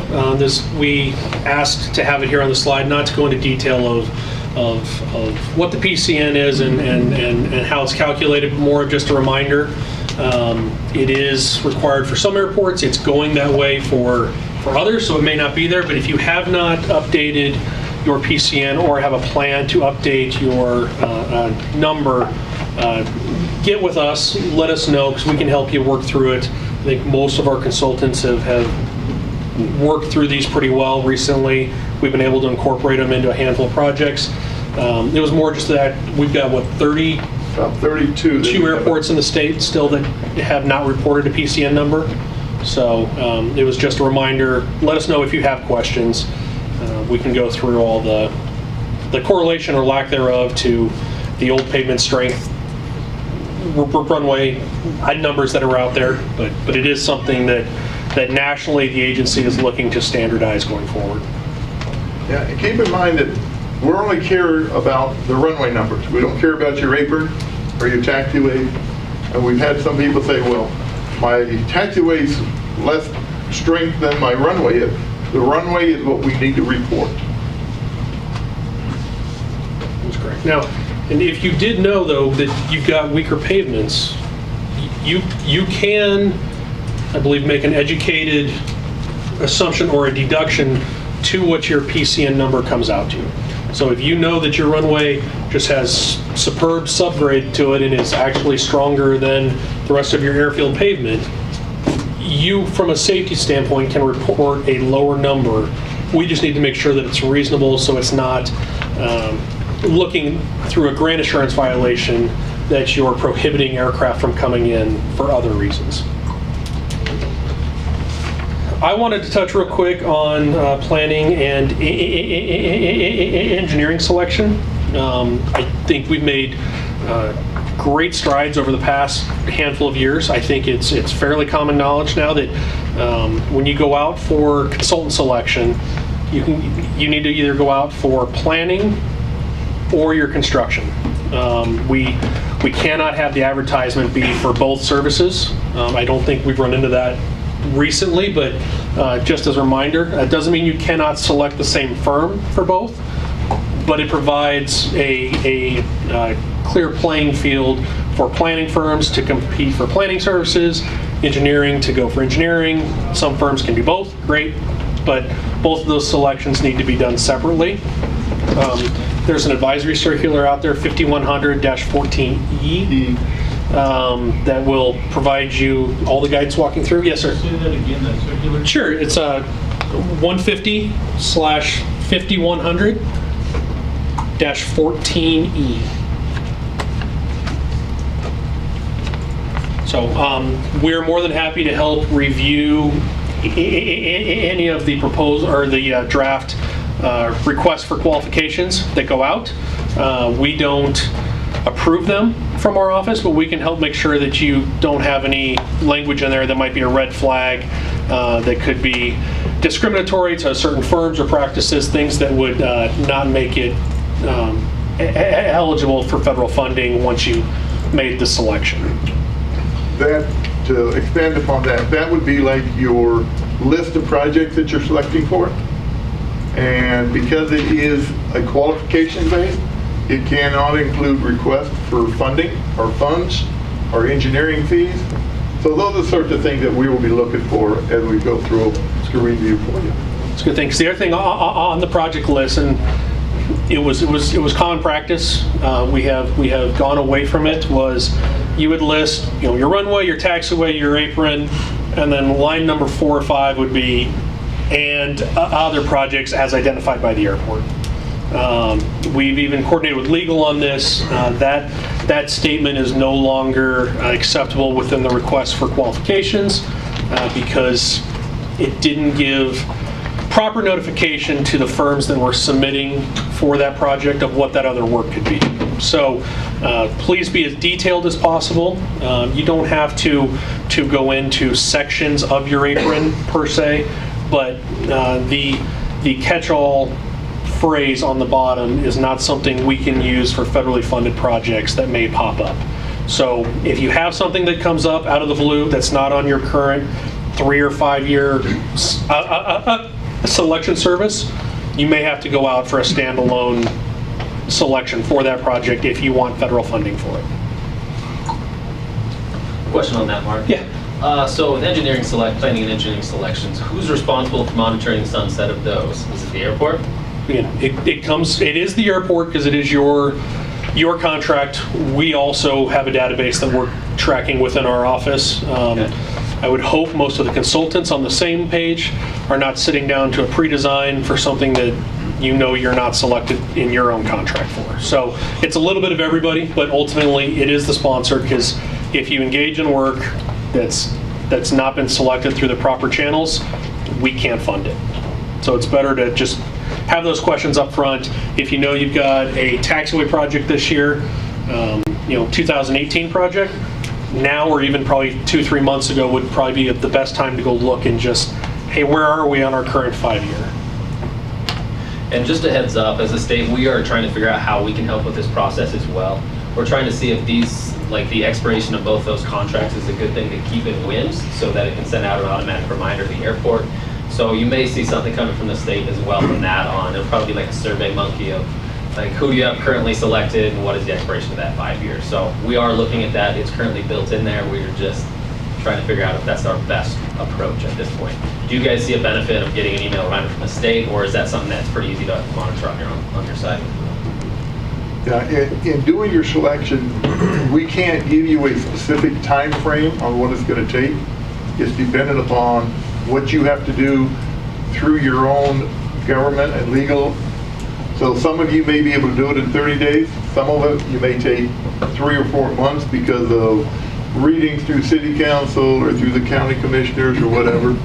So kind of keep on track on it because we don't want to sit down in October for a scoping meeting and find out that your contract expires in November. With that being said, we do have the authority that if you are undertaking a project, let's say 2018 project, and your 5-year selection is up in May, as long as we are on the project started and moving forward and aren't adding additional work items to it, that selection is valid through the entire project at that point. Yep. Is there a requirement for actual notice of the publication beyond 2 weeks? It would be whatever your local requirements are for us. We would defer back to the sponsors, correct. Okay, that'll jump me there. Only a few more items, and this is more on the financial side that I wanted to just toss out there. Delphi, which is our financial payment tracking system. I think everything's been working fairly smooth. We've kind of turned that corner on having requests coming in with pennies. If you have questions on how to go pennies, we will still always truncate down to the nearest cent for us. But we've been pretty successful in having the invoices match with really what are your true costs for that invoice. With that being said, something that in now tracking pennies has caused a little bit of a disturbance is what was the Form 271 that was your project outlay for the construction project, for example. We've been asked, since it is being submitted as part of the record supporting documentation, that if you have all the invoices correct, and you've got the correct amount in Delphi that you're asking for, but you put a 271 in there that shows a different number that is to be paid or project cost to date, and it's wrong or it's different, we have to reject that payment. So I'm saying that more as a, you're not required to submit the 271. It's not part of the Delphi acceptance for us. Like CDOT, we need a summary of the invoices. If you are nominal risk, that's where we draw the line. If you want to submit additional documentation, more than happy to look at it, more than happy to review it. If we find an error, it does reject the entire payment then. So simplistically, a summary of the invoice for that request works for us. You don't have to submit a 271, but if you want to, we will review it. We just need to make sure that it's correct.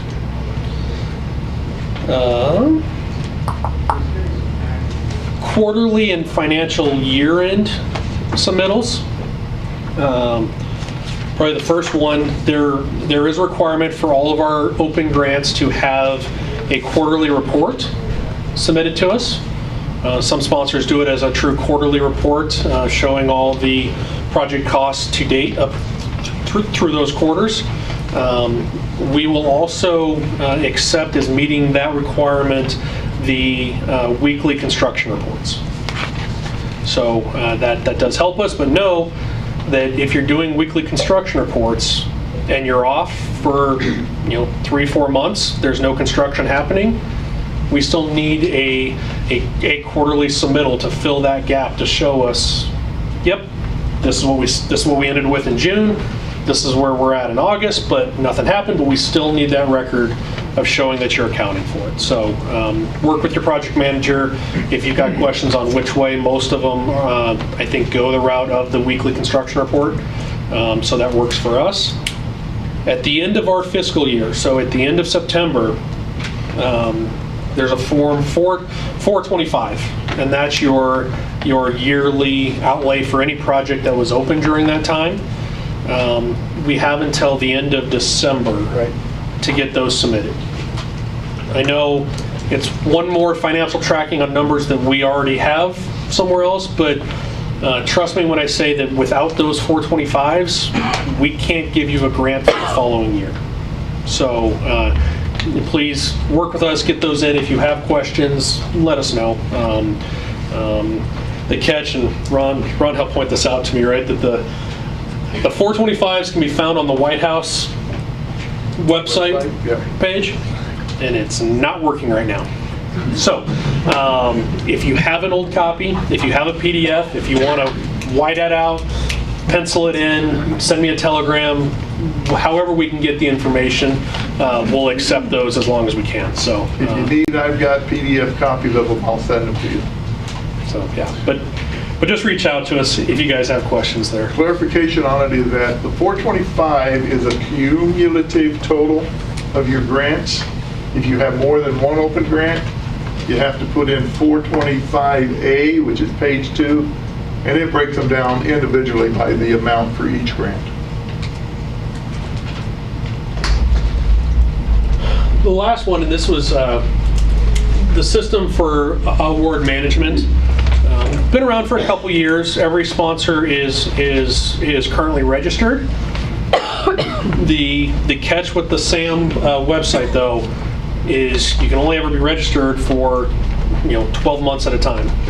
So they're renewed at various stages, and no two sponsors are on the same schedule, but they are a gatekeeper to a lot of your projects going forward.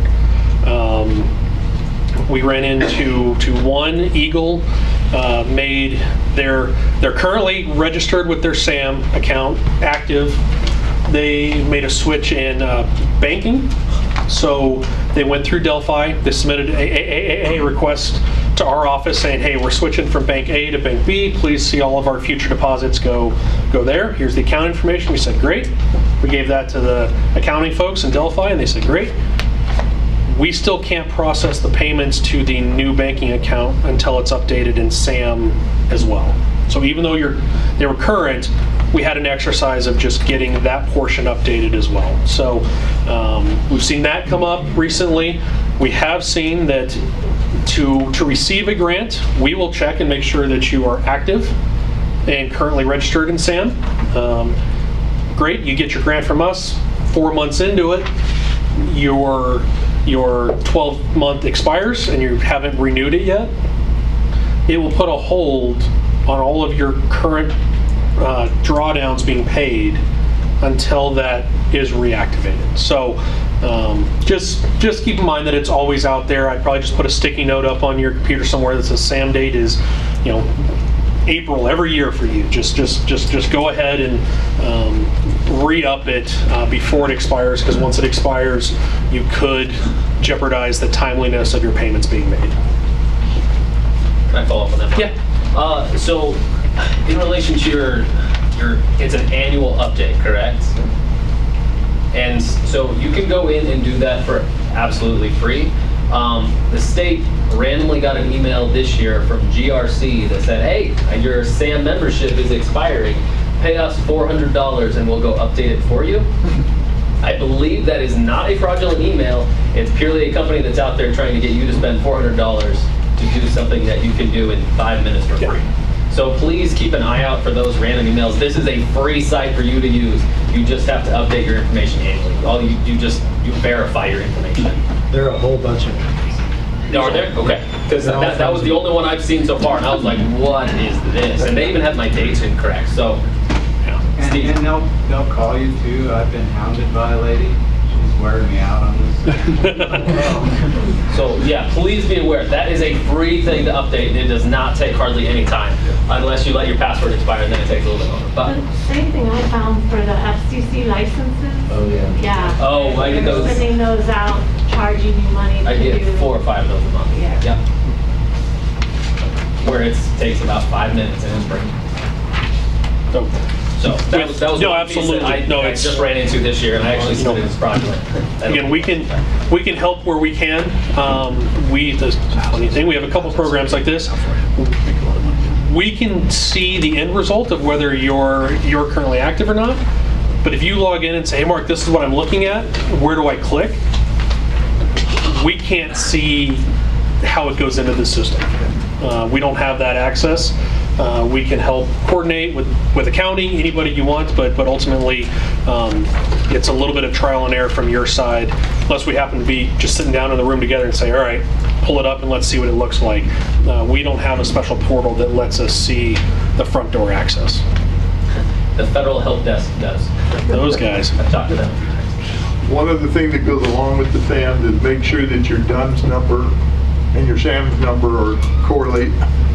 If you have more than one sponsor, sometimes we've seen it where one sponsor has the DUNS number on the grant application, the other sponsor has the SAM's number, so just make sure that they're correlated. And we'll help with that as well, because again, the grant should not be leaving our office until those match.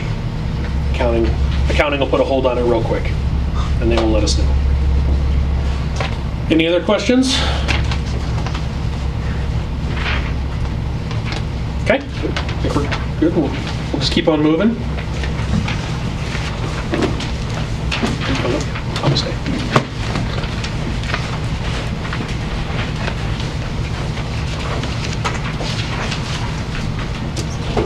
So the grand finale, the CIP update and grant application process begins today. And that's why we're having this whole kickoff meeting, is to remind everyone about this annual process and how important it is to planning for future projects at your airport, and to also request funding this year through grants that have been planned in prior CIP updates.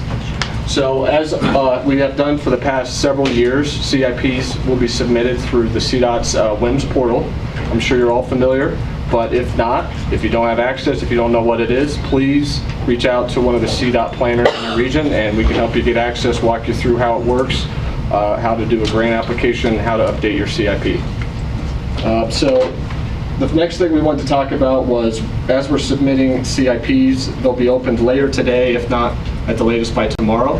And you'll be able to go into your WIMS account, see what you submitted that was approved for last year, and begin your updates for this year's process. One thing that we want to talk about is just some general things that we see every year that we usually have to follow up on, or that kind of slows down the process. And that is, first off, is going to be grant or project exhibits. You have the ability within WIMS to upload attachments, and what we look for are just any kind of exhibit that shows us some general scope of the projects that you're submitting through the CIP. And I think I don't have the controller for this last time, does.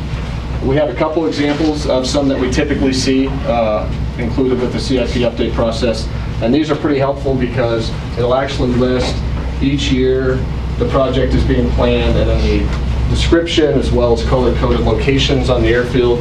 And that kind of gives us an idea of the scope and location of the project, because a lot of times we'll just get in the CIP rehab apron, $5 million cost estimate, and we're like, well, what does that mean? Can't really plan or prioritize or justify or coordinate our funding to help with this project if we don't know where it's at, the scope and size of it. And so that is very helpful for our first review in the CIP update process. Now, they aren't always as complex. This is an example of one for a fencing project. Those are ones we typically don't see a lot of information on, and that's the big questions, like fences could go anywhere.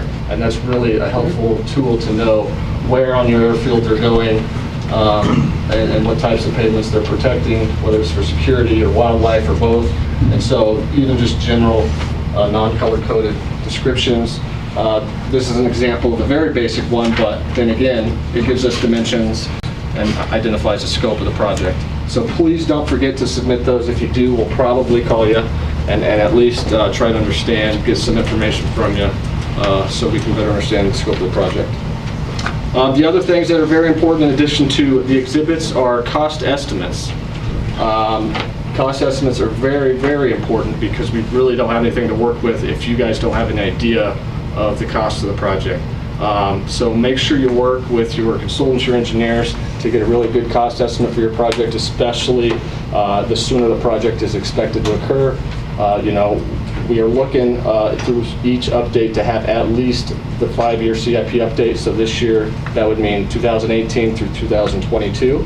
And as Mark mentioned already, 18 and 19, you will not be able to update in the WIMS portal, but we do know there's situations where there's some changes in scope on the planned project.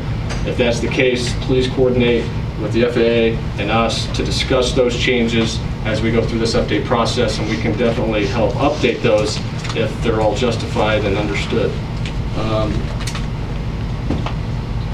So with the cost estimates, it's a fine line, and we know that we kind of put you in this box of, you got $150,000, for example, for a non-primary airport.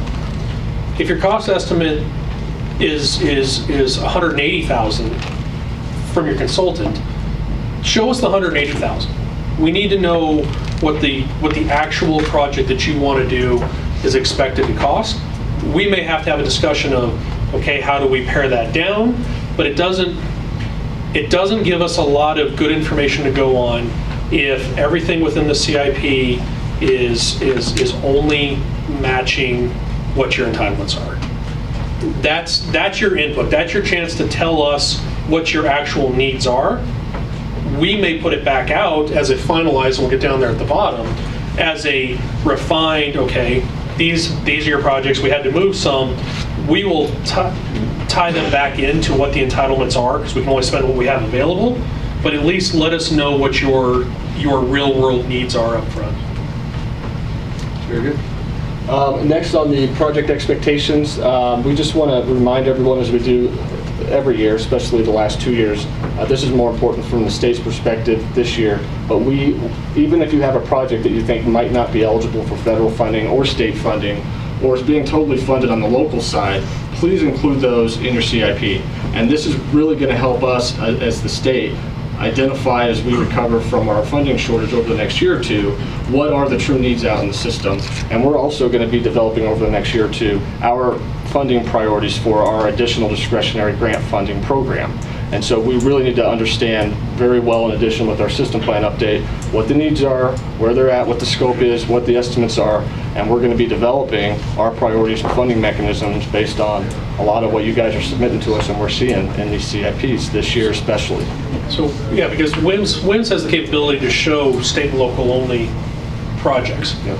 Include those in there. That helps us, whether, for example, if we've got a discretionary or a state apportionment project that we're going after, and you've got a $100,000 state and local only project that you're doing in that same year, again, we'll take that information to help just further show, listen, the sponsor's using all their entitlements for our project, and they're going into their own above and beyond to try and fund these other projects. Again, that helps us tell that story a little bit to show the cumulative financial impact that these projects are having on the airport and where the sponsor is trying to step up. And so, as I mentioned, we'll be opening those today or tomorrow. We're going to go over times on the next slide in just a minute, but they'll be open for about 6 weeks through the middle of November. And so you have from now until just before Thanksgiving to submit all that information to us through WIMS. You'll definitely see reminders from us coming out to you very soon and through the process to make sure that you're on schedule with those submittals. And then back on the back slide, our final bullet, I believe, was coordination with the FAA. So what we do is we receive this information next November, or the 22nd, once you submit it all, and we'll spend the next probably month, no more than 4 weeks hopefully, coordinating with the FAA. We'll sit down and we will review every single CIP line by line for every airport throughout the state and coordinate our funding expectations with the FAAs, prioritize the projects, and then we will basically call what we'll finalize the CIP is what we call it. And we will then go into WIMS, lock it so you can no longer update it. We'll likely make updates to the funding that you may have requested, maybe removed, altered, changed. Project scopes could be minimized in some cases, or projects could move. So we will coordinate with you as those changes are necessary to prioritize the funds throughout the state. And be looking for that closure of the CIP, and I guess I'll kind of help speak from the reason why we do this timeline is the FAA has a hard stop deadline in January to then route all the CIP information for this year's update up through their region and headquarters for the national snapshots that they're required to do. Is there anything you wanted to add to that piece? No, I think it's, again, just we've got really good CIPs throughout the state, and we'd like to just keep up that trend of continuing to look, 5-7 years as you identify projects. One of the key things with the CIP cost estimates, that if you've got a project that's shown runway rehab and it's 8 years out, okay, 2-3 years from now, it's still 5 years out and we're not ready to fund it. But having a cost update to that number will help us, as opposed to some of the historical way of, it was $2 million, but that was 7 years ago. Now it's 4. All right. Well, we were always planning on 2 because that was the only number we ever saw. Now we can do half your project.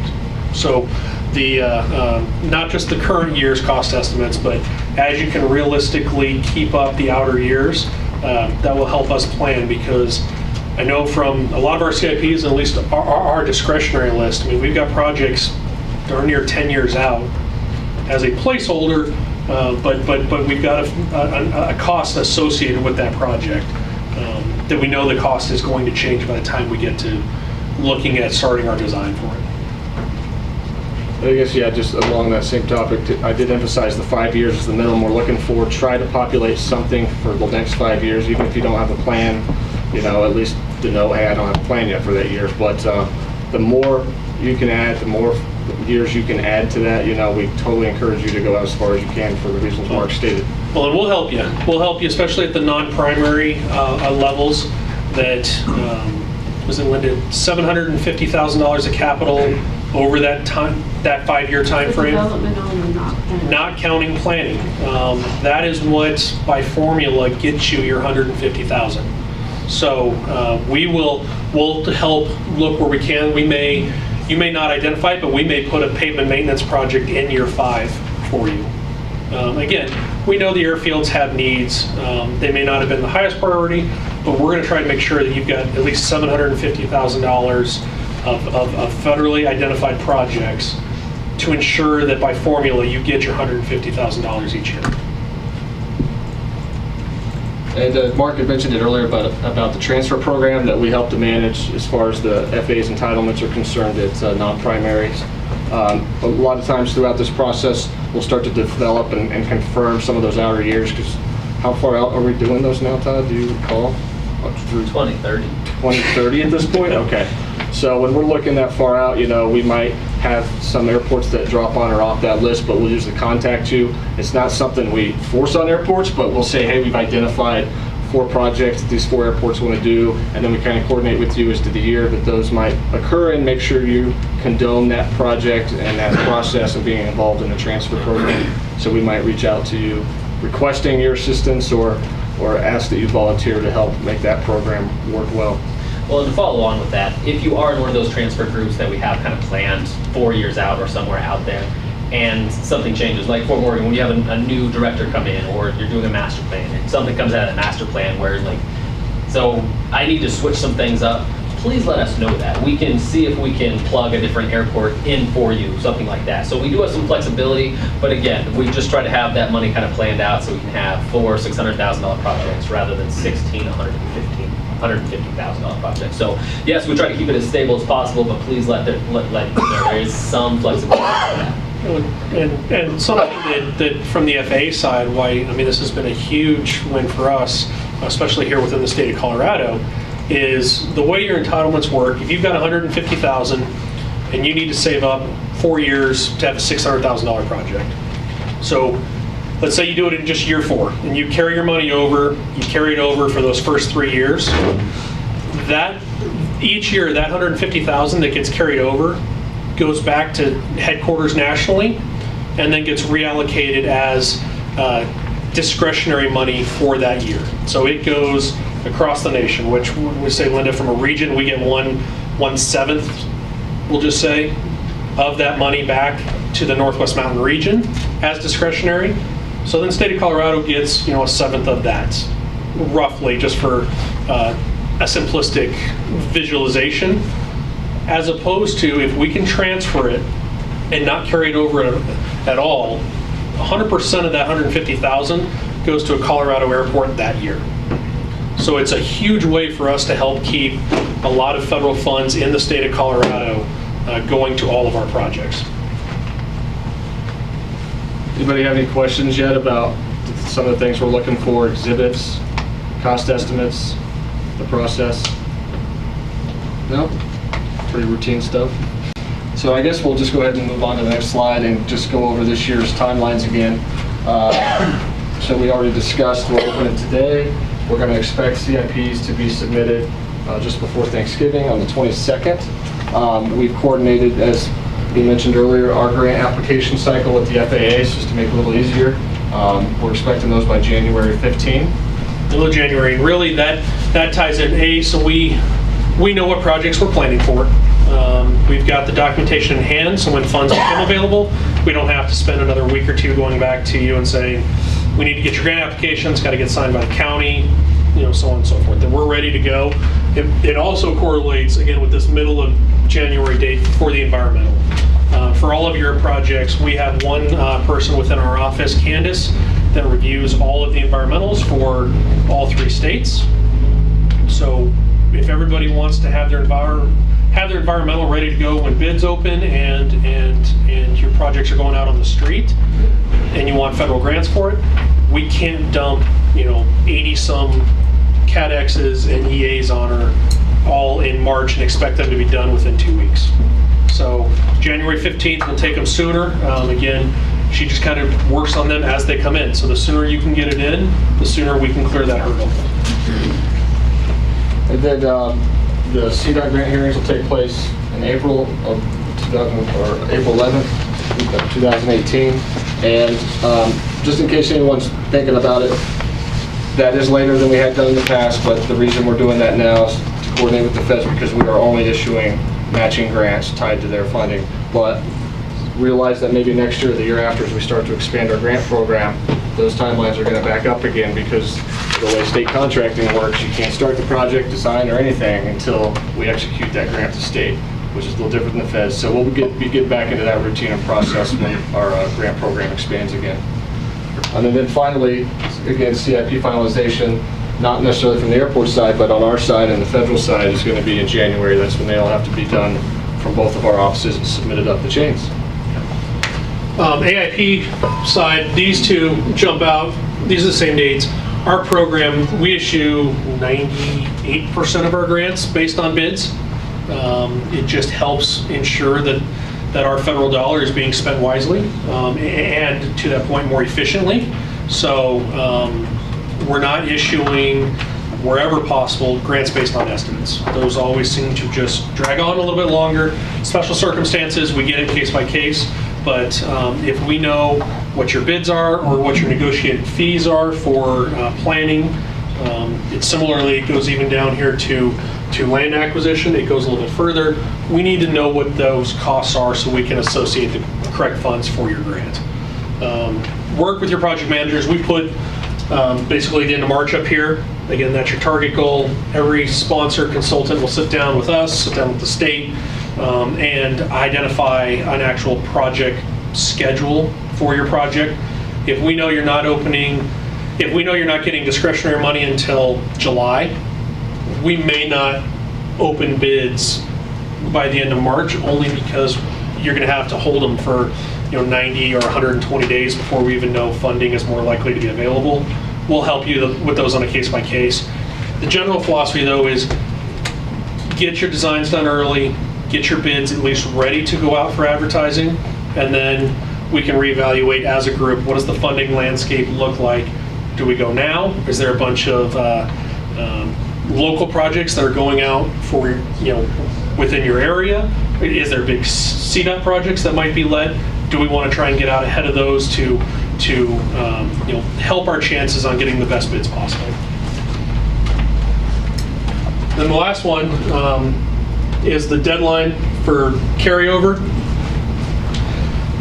Our philosophy on, again, putting this date on there is if you don't know by July what you're doing with your AIP funds, you're probably not doing anything in fiscal year 18 anyways. So the sooner we can get those reported to us, whether it's through carryover transfer, we can start to reallocate those funds. If they are carried over, again, it just gets money back into the system sooner so we can get to the other projects on our list from a discretionary standpoint. And it'll prevent us from bugging you come August and September where headquarters is now asking, saying, what are you doing with those funds? And you say, well, we don't have a project, haven't had a pre-design. They're going to start to look, and you don't want to be on a list that they're looking at. Any questions? Will this be available on your website? Just the dates themselves? Yeah, I mean, this sheet is a nice cheat sheet. We can do that, right? Yeah. Oh, it's on the back? No problem. I mean, yeah, you've got it on the agenda if you'd like, but we can definitely put lots of things on the website. So thanks. Yeah. So I guess to sum it all up, I'd highly encourage anyone as you get into the CIP, if you have any questions, call us the second you have them. I mean, don't wait, don't put it off. We do tend to see a rush of CIPs the last few days they're due. So I'd encourage you all to get it done as soon as possible so we can answer questions, do our follow-ups, and hit the ground running when it's time to close the CIPs. Yeah.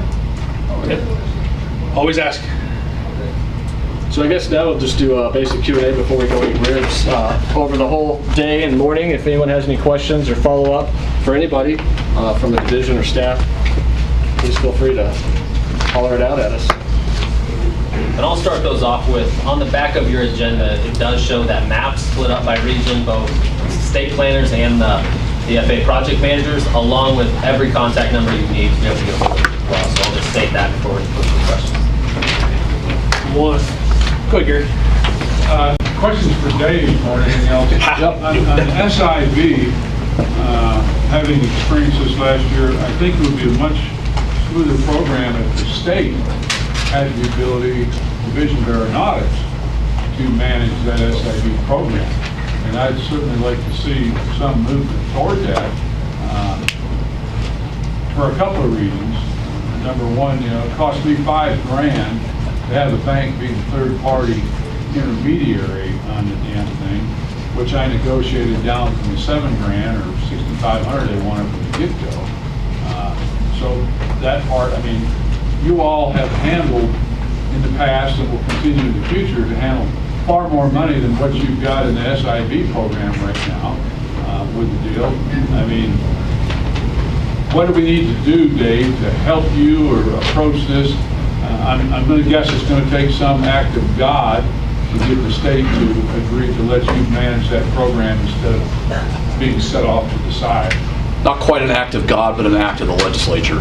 And that's where that resides, Gary. We agree with you, and we do manage a lot of it ourselves, but the underlying approvals for the SIB program rests with the Transportation Commission by state statute, so it would take some kind of legislative action to do that differently. We heard your concerns on the escrow. We made an effort to try to change that policy. Kind of got shot down due to some auditing and some control requirements at the state level.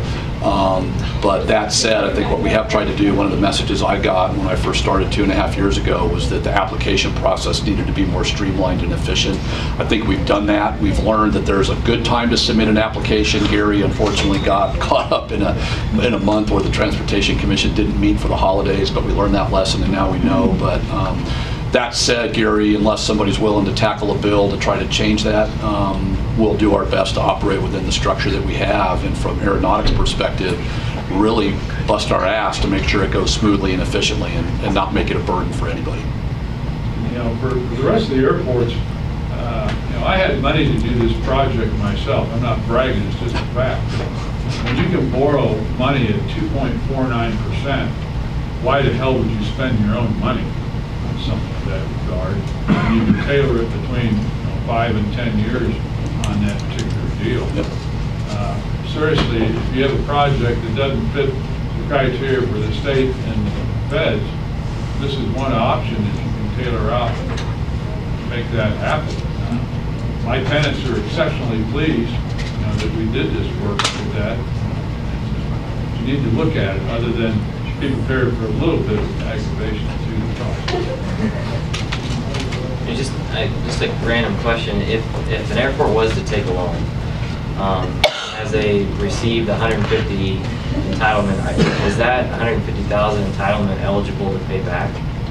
So it is, as long as you work with us up front, just to ensure that you documented it from the beginning, that you did your environmental, that you went through selection process, if that's what you're requesting fees from. So it's still all the federal steps so that you can... It is with your entitlements, not with discretionary funding.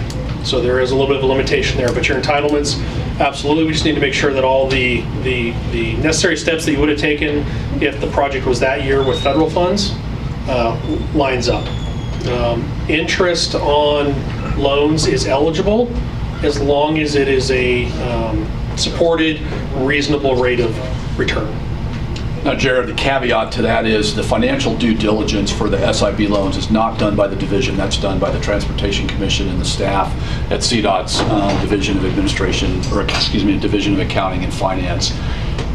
They are probably not supportive of using FAA entitlements for repayments because Congress could at any moment do away with the NPE program, and unless you've got some other kind of really solid repayment source, they would not probably consider your entitlements as a relatively certain source of repayment. So while it's eligible from his standpoint, my sense is right now, nobody's really asked a question directly, the flavor of CDOT would be we do not support using that as your primary repayment source. Because it could as your primary, but if you had a secondary fund that was your backstop, you could use your 150 year by year. Yep. Along that same line, could the city use that money to pay their 5% match? Probably, yeah. As long as it was an eligible project under the SIB provisions, which I can't imagine an AIP project that would not also match the SIB eligibility. Yeah. I heard a comment last year about there was some wrinkles in getting a partnership in that SIB program between sponsorship and a private entity. Has those wrinkles been ironed out? Is it pretty easy to do now? Depends on the circumstance, and we did have an airport that ran into that because of the way it was structured. Using the SIB loans to leverage a public-private partnership is acceptable. There's some caveats that it cannot be an exclusive use facility. It has to be used by the general public. There's some things about ownership, so if there is a private partnership that's potential, come chat with us. We can talk through that and make sure up front that that's something that's eligible, but it can't be used for an exclusive use, private use facility. Whatever you spend your SIB money on has to be something public use, just like an AIP project would be in that regard. Okay. I'm Yeah, not Ron. sure if I understood his question right or not, but using the SIB loan to use as a match for a federal grant, if that's the case, you can't use the 150 entitlement to repay the SIB. That would be a little circular, wouldn't it? Yeah, so no. I like that. That's pretty good thinking. You guys take notes? Huh. Get all this work done and I'm not paying anything. Yeah. Good point, Ron. That's awesome.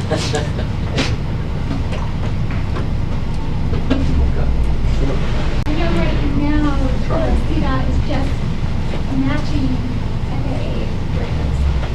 When is it the goal of CDOT to do projects that are FAA? So the question was, when's our goal to do projects that are not just FAA match, and we're looking to do that in January, early 2019 will be the first year that we'll have money to do that. The one thing that's interesting, as I mentioned earlier, we're going to be starting our system plan here first part of this year. That's about a 2-year process. The system plan is really going to help the board and us inform our priorities on where some of our state and local projects go. So for FY19 and FY20, they're going to sort of be, I don't want to say on the fly, but on the fly. We're going to work without having a system plan quite done yet to come up with some priorities in the interim. Really, our first 2 projects, I already mentioned the Meadow Lake runway, which is the poorest runway in the state right now, and it's one of the busiest airports. It's also unique in that it's also a NIPIAS airport, but it doesn't really sit very high on your priority list for funding, so that's one we need to take care of. The one right after that we're looking at is in Kremlin. That's the next runway. Those are the 2 runways that we had to push down our list because we didn't have the money to do those. They were already programmed before. They're not new projects. They're just the ones we're kind of playing catch up with. Those 2 projects will get us to the end of the system plan, Casey, where I think by then we'll be able to go, all right, here's our priority, pavement, maintenance, infrastructure. What are our matches going to be? What all do you want to see us spend money on? We'll be in a good spot in 2020 to really have a good plan going forward. The thing I'll just reiterate for all of you that's so cool, for all the prescriptive rules they have for their grant money, our Aeronautics Board, by state statute, has a lot of flexibility and discretion on what we spend our money on. There's no set match, there's no set limit, there's no set scope, as long as it's aviation. And we're going to really try to utilize that discretion to everybody's best use. Yeah, Kevin? And you had linked the system plan to the EIS, so are we going to see the 2018 EIS in 2020? That will probably be in towards the early part of 19. That's not quite as long of a process, we think. It'll be part of the conversation we have with the consultant as we negotiate the scope, but that doesn't take quite as long as the system plan. And I guess to add to that, I mean, it should be somewhat in the normal cycle. I mean, the data would be collected in 18. The report might not be finalized until 19, so.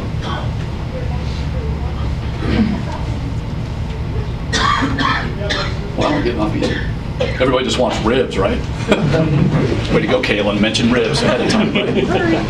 Well, that's it. We'll stick around for a little bit. Again, Carrie with AppTech is going to be around for a little bit if you have questions about PCI and how that new setup works. But otherwise,